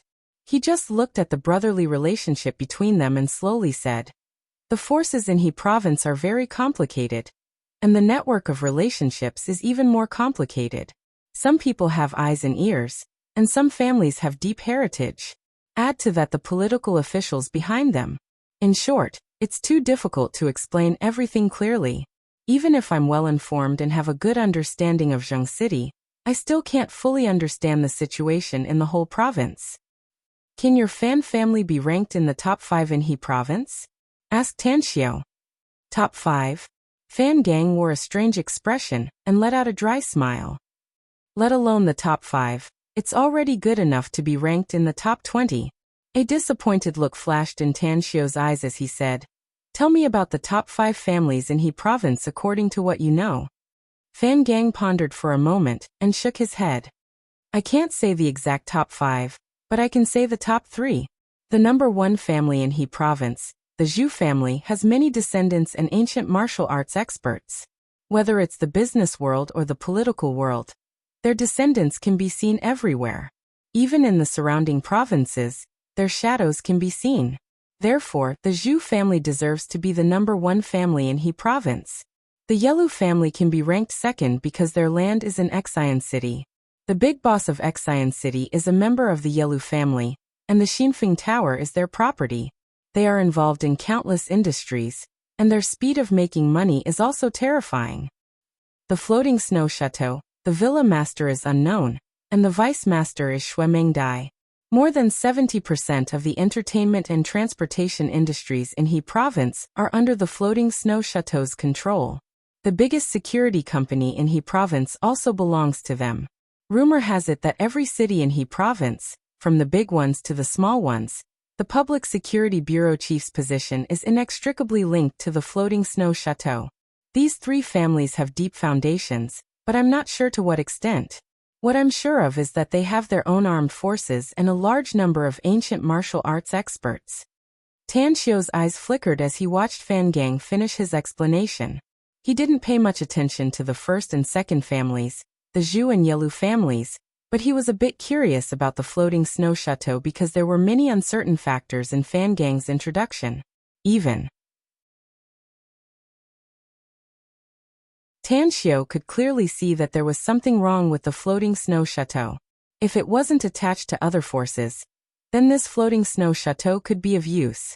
Furthermore, he wanted to know who the floating snow chateau's villa master was. Where's the floating snow chateau? Tan Xiao lit up a cigarette and asked slowly. Lianying County, answered Fan Gang. You mean this floating snow chateau is also located in Zheng City? Asked Tan Xiao in surprise. Like the Zhu family, it's also a local? That's right. Fan Gang nodded. Tan Xiao narrowed his eyes and said, There's a saying that 2 tigers can't live on the same mountain. Both of them can exist in Zheng City at the same time and develop at the same time. It's quite interesting. Fan Gang, do you think the Zhu family knows about the floating snow chateau's background? Even if they don't know everything, they should know more than me, said Fan Gang seriously.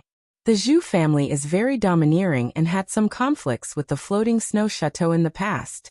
Instead, it was because of a conflict more than 10 years ago that caused both sides to suffer considerable losses. Later on, I heard that the floating snow chateau's villa master came forward. Since then, the Zhu family has never made things difficult for the floating snow chateau. I don't know what happened exactly. Who's the Zhu family's patriarch? Asked Tan Xiao. Zhu Xinghe, answered Fan Gang.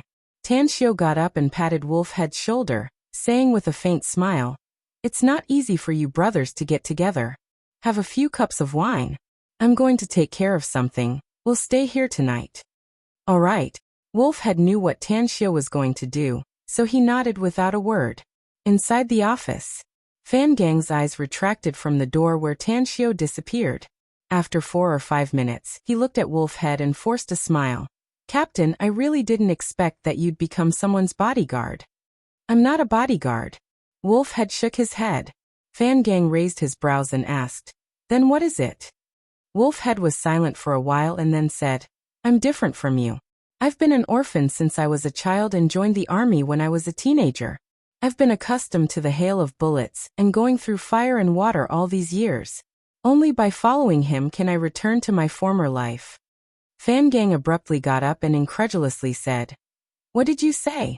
Following him can you return to the hail of bullets? Going through fire and water and going through fire and water? Isn't he the big boss of the magnificent Tang Corporation? Besides, he also has some Chinese medicine skills." Wolfhead waved his hand and motioned him to sit down. Then he said, "Gang, don't inquire about him if you don't want to return to your former life. I can only tell you one thing, and that is that his power is not something you can imagine, and his terror is also not something you can imagine." "Tell me, Captain, is what he does good or evil?" Fan Gang asked in a deep voice. "Yes," Wolfhead replied with a resolute and decisive tone. Fan Gang secretly breathed a sigh of relief. He knew that the captain wouldn't lie to him. After thinking for a few seconds, he said, "Captain, I also want to be with you." Wolfhead shook his head and said, "If you want to be with us, you must be prepared to die at any time. Let me ask you, after you graduated from the army, did you get married? Do you have a wife and children? Do you need to take care of your parents? Can you let go of your current status?" "This," Fan Gang hesitated for a moment and then bitterly said, "It's been a long time. Though I still have my skills, I can't be compared to the past. I'm talking about the mentality." Wolfhead smiled and said, "If you can't let go, then live a good life. We used to be old brothers, so I'll give you a big gift if there's a chance in the future." "What big gift?" Fan Gang was confused. "If you're willing, your child will be more brilliant and have greater achievements than you in the future," said Wolfhead with a meaningful tone. Fan Gang stared blankly and asked with a surprised expression, "You mean, I'll give my son to you to train?" Wolfhead nodded without a word and said, "I can't help you for now because my status is too low. In case I make boss unhappy, I'll have a hard time in the future. But wait for me. As long as you're willing, your son will definitely have a meteoric rise. Though he won't be able to go down in history, he'll be much better than you. Of course, if he's outstanding and your Fan family will be proud of him in the future." Fan Gang hesitated for a long time before he forced a smile and said, "I'm willing, but my wife." Wolfhead sighed and shook his head. "I didn't say anything." Suddenly, he seemed to have thought of something and said, "Gang, my boss can cure your leg. Remember, don't doubt him, because there's nothing he can't do in this world. You must ask him to cure your leg when you see him again. It's a new month. I'm looking for a guaranteed monthly vote."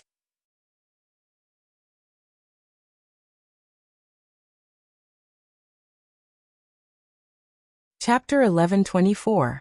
In the evening, a cool breeze bypassed the eaves and passed through the gap of the door, gently caressing Zhu Xinghe's face inside the room.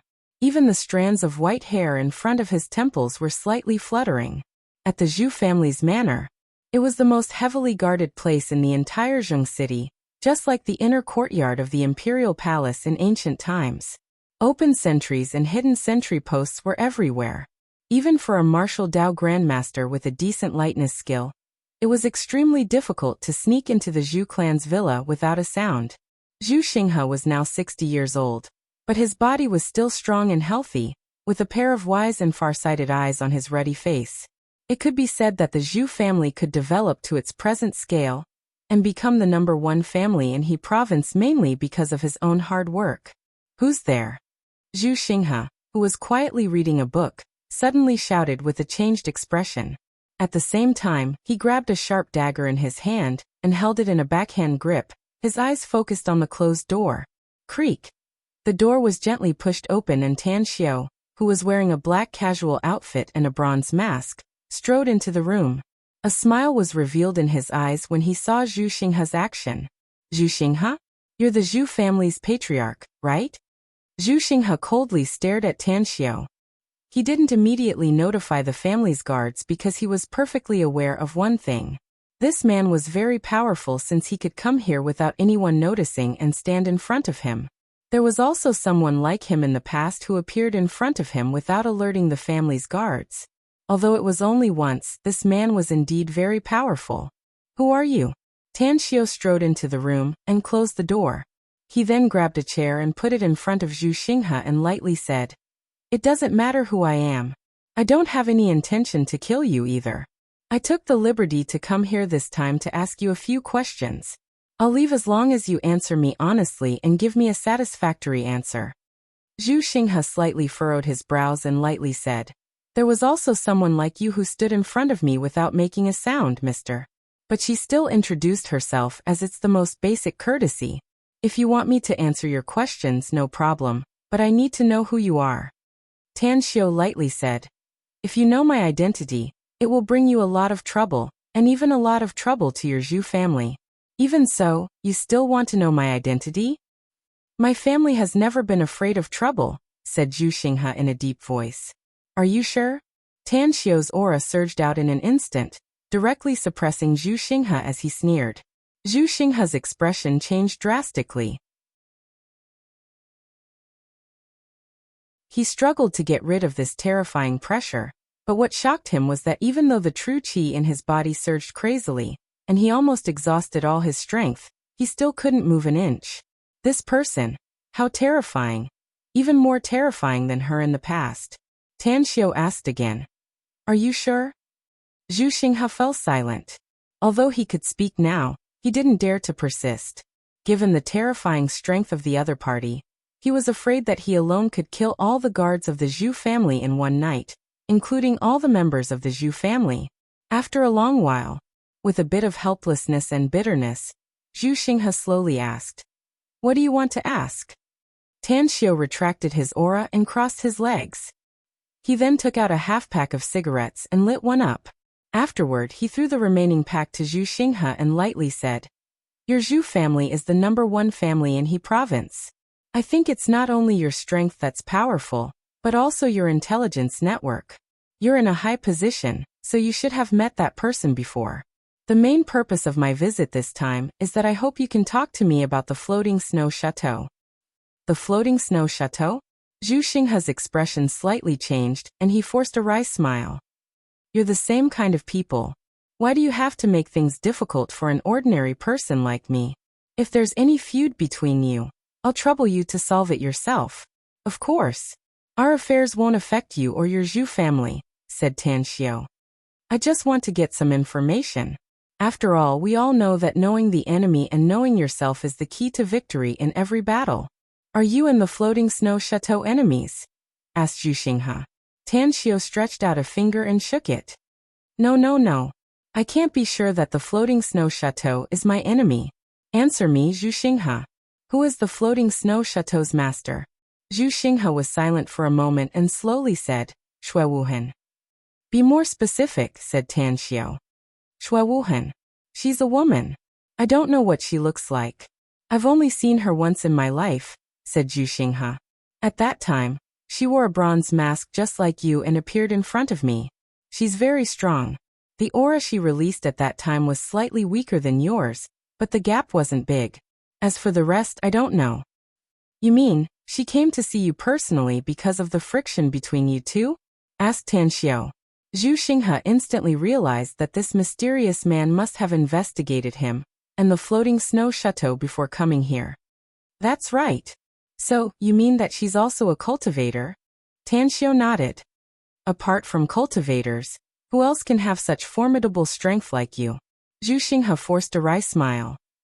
I'm very strong among ordinary people, and have broken through to the martial arts grandmaster realm more than a decade ago. But compared to you, it's like the difference between clouds and mud.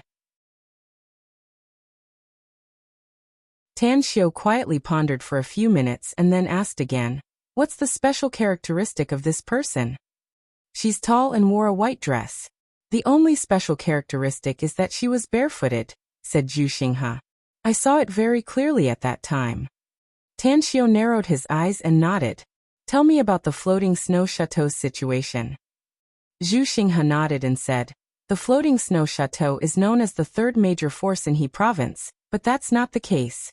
If my guess is correct, the overall power of the floating snow chateau is definitely much stronger than our Zhu family. Needless to say, just Shui Wuhan alone is enough to exterminate all the members of our Zhu family if they were to fight. The current manager of the floating snow chateau is the deputy chateau master, Shui Mingdai. This woman is very strong and has powerful means. In just a short span of 20 years, the floating snow chateau's business has spread all over the province, and many businesses have been quietly monopolized by them. That's right, I need to emphasize that the members of the floating snow chateau are all women. All women? A surprised expression appeared on Tang Xiu's face. Yeah, all of them. Zhu Xinghe forced a smile. It's said that women can hold up half the sky, and it's completely verified by them.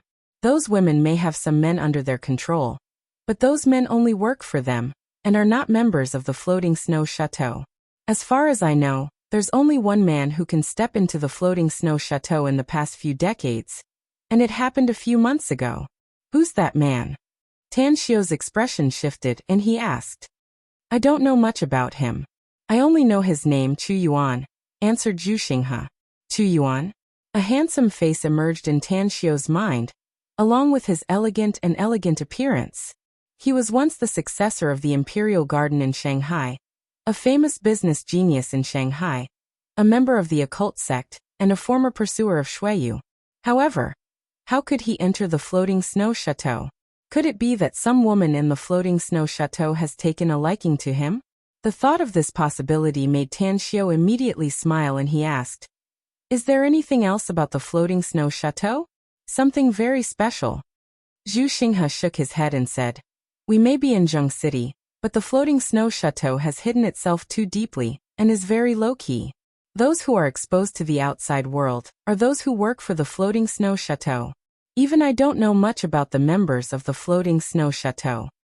Tanxiu no longer asked about the situation of the floating snow chateau and instead asked, aren't you afraid that I'm a member of the floating snow chateau? Aren't you afraid to answer my question? Zhu Xinghe smiled and shook his head. I just told you that there are no men in the floating snow chateau. Tanxiu nodded in response.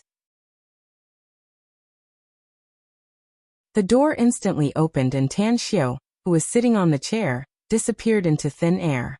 There was only a faint sound of the door closing, proving that someone had just been there. Huff! Zhu Xinghe heaved a sigh of relief and took out a cigarette with trembling hands. He lit it up and took a puff, but his expression slightly changed all of a sudden. This cigarette? He could easily feel that the smoke turned into a warm current that flowed to his limbs and bones as he inhaled it. Just this puff alone was enough to make him feel that it was worth several months of painstaking cultivation. Suddenly, a familiar voice entered his ears.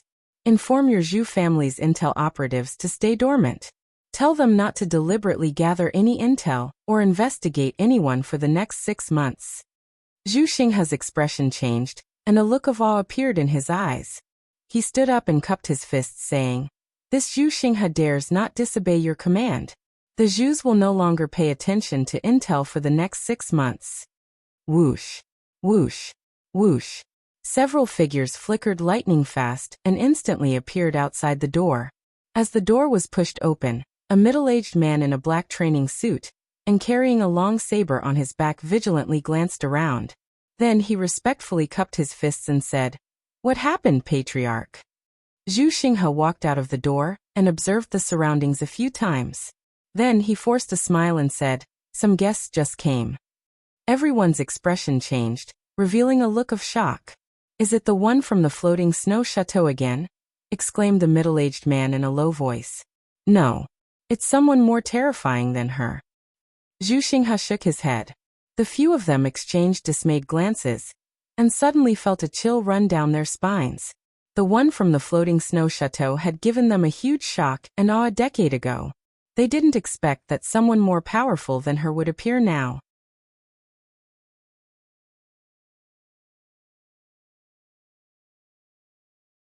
Chapter 1125. When Tan Xiao returned to the Shushenjiao Express Hotel, Jin Shi had already arrived. Wolfhead, on the other hand, had a strong alcoholic smell since he drank some wine, but he was still in high spirits as he waited for Tan Xiao. "How was it, sect master?" asked Wolfhead with a glint in his eyes. "I thought the Zhus should know more about the floating snow chateau, since they're the #1 family in He province." Tan Xiao shook his head. "But I personally asked Zhu Xinghe and found that he doesn't know much about the floating snow chateau. It seems I need to go there myself if I want to figure out the ins and outs of the floating snow chateau." "I'll go with you, sect master," said Jin Shi. Tan Xiao thought for a while and slowly shook his head. "Notify Xiaoxue and tell her to come here personally. Try to get her here before tomorrow evening." "Understood," replied Jin Shi respectfully. Liaoning County was only 100 kilometers away from Zheng City's downtown area. Compared to Zheng City, this place could definitely be called a remote and desolate place. However, the natural environment here was very good with mountains on one side and rivers on the other. An ordinary-looking manor was located right here. The floating snow chateau. It had a very large area, so large that even 10 football fields added up couldn't compare to this manor. The buildings here weren't modern, and were all composed of antique pavilions and pavilions. From the outside, only some pavilions could be faintly seen inside. But in the dense forest, there were many antique pavilions. Except for the 3-storied pavilion in the middle, all the other pavilions were 2-storied. The 3-storied pavilion in the middle was a forbidden area of the floating snow chateau. Even the 8 2-storied pavilions around it were also forbidden areas of the floating snow chateau. Except for some people with special identities in the chateau, no outsider was allowed to set foot inside. Even Xue Mengdai, the deputy master of the chateau, needed to be notified if she wanted to enter. Night fell. A cold wind blew past, and 2 hazy silhouettes descended from the sky, instantly disappearing into the dense thicket. It was already early winter, and the leaves on the trees in Zheng City were fluttering. Withered leaves could be seen everywhere, but the manor was full of spring with green trees. There were even colorful flowers blooming among the trees. Countless birds were wandering around, and all kinds of colorful butterflies were fluttering. Interesting. In the woods, Tang Xiu observed the surrounding environment as a smile appeared on the corner of his mouth. Gu Xiaoxue smiled and said, "This place has obviously been transformed by an array Grand Master. We should be inside the array now. If you don't want to alarm anyone, you'll have to put in some effort." Tan Xiu's expression shifted as he shook his head and said, "We've been discovered." Many people are already rushing in our direction. It seems that once someone enters this array, they will be noticed by the people monitoring this array. Since that's the case, there's no need for us to look for it ourselves. Saying, he took out a zither from his space ring. This zither was given to him by Gu Yan'er. It was carved entirely from warm jade, and its strings were forged from the tendons of a serpent dragon. It could be said that this zither was a very impressive magic tool. Suddenly, a tea table and a small stool appeared in front of Tan Xiu. As Tan Xiu took a seat, he placed the zither on the tea table in front of him, and his fingers instantly stroked the strings. Ding ding. Notes flowed like a stream of water from Tan Xiu's fingertips. The melody of the greeting invitation demonic tune was very pleasing to the ear. At this moment, hundreds of people in the floating snow chateau all looked at Tan Xiu's direction, and many people who were proficient in music looked surprised. Inside the 3-storied attic, Xue Wuhan sat cross-legged on a praying mat and closed her eyes in cultivation. There were 8 pieces of chalcedony arranged according to the 5 elements and 8 trigrams array around her. It was somewhat similar to a spirit amassing array in that it could also gather the world's energy from all directions, resulting in a very high concentration of the world's energy here. Ha! The sound of the zither sounded, and the veiled Xue Wuhan instantly opened her eyes. Her graceful figure appeared at the window, and her eyes seemed to be able to see through the dark barrier, and see the person playing the zither in the dense forest array. What's this zither sound? A figure silently appeared next to Xue Wuhan, her beautiful eyes also looking in the direction of the forest.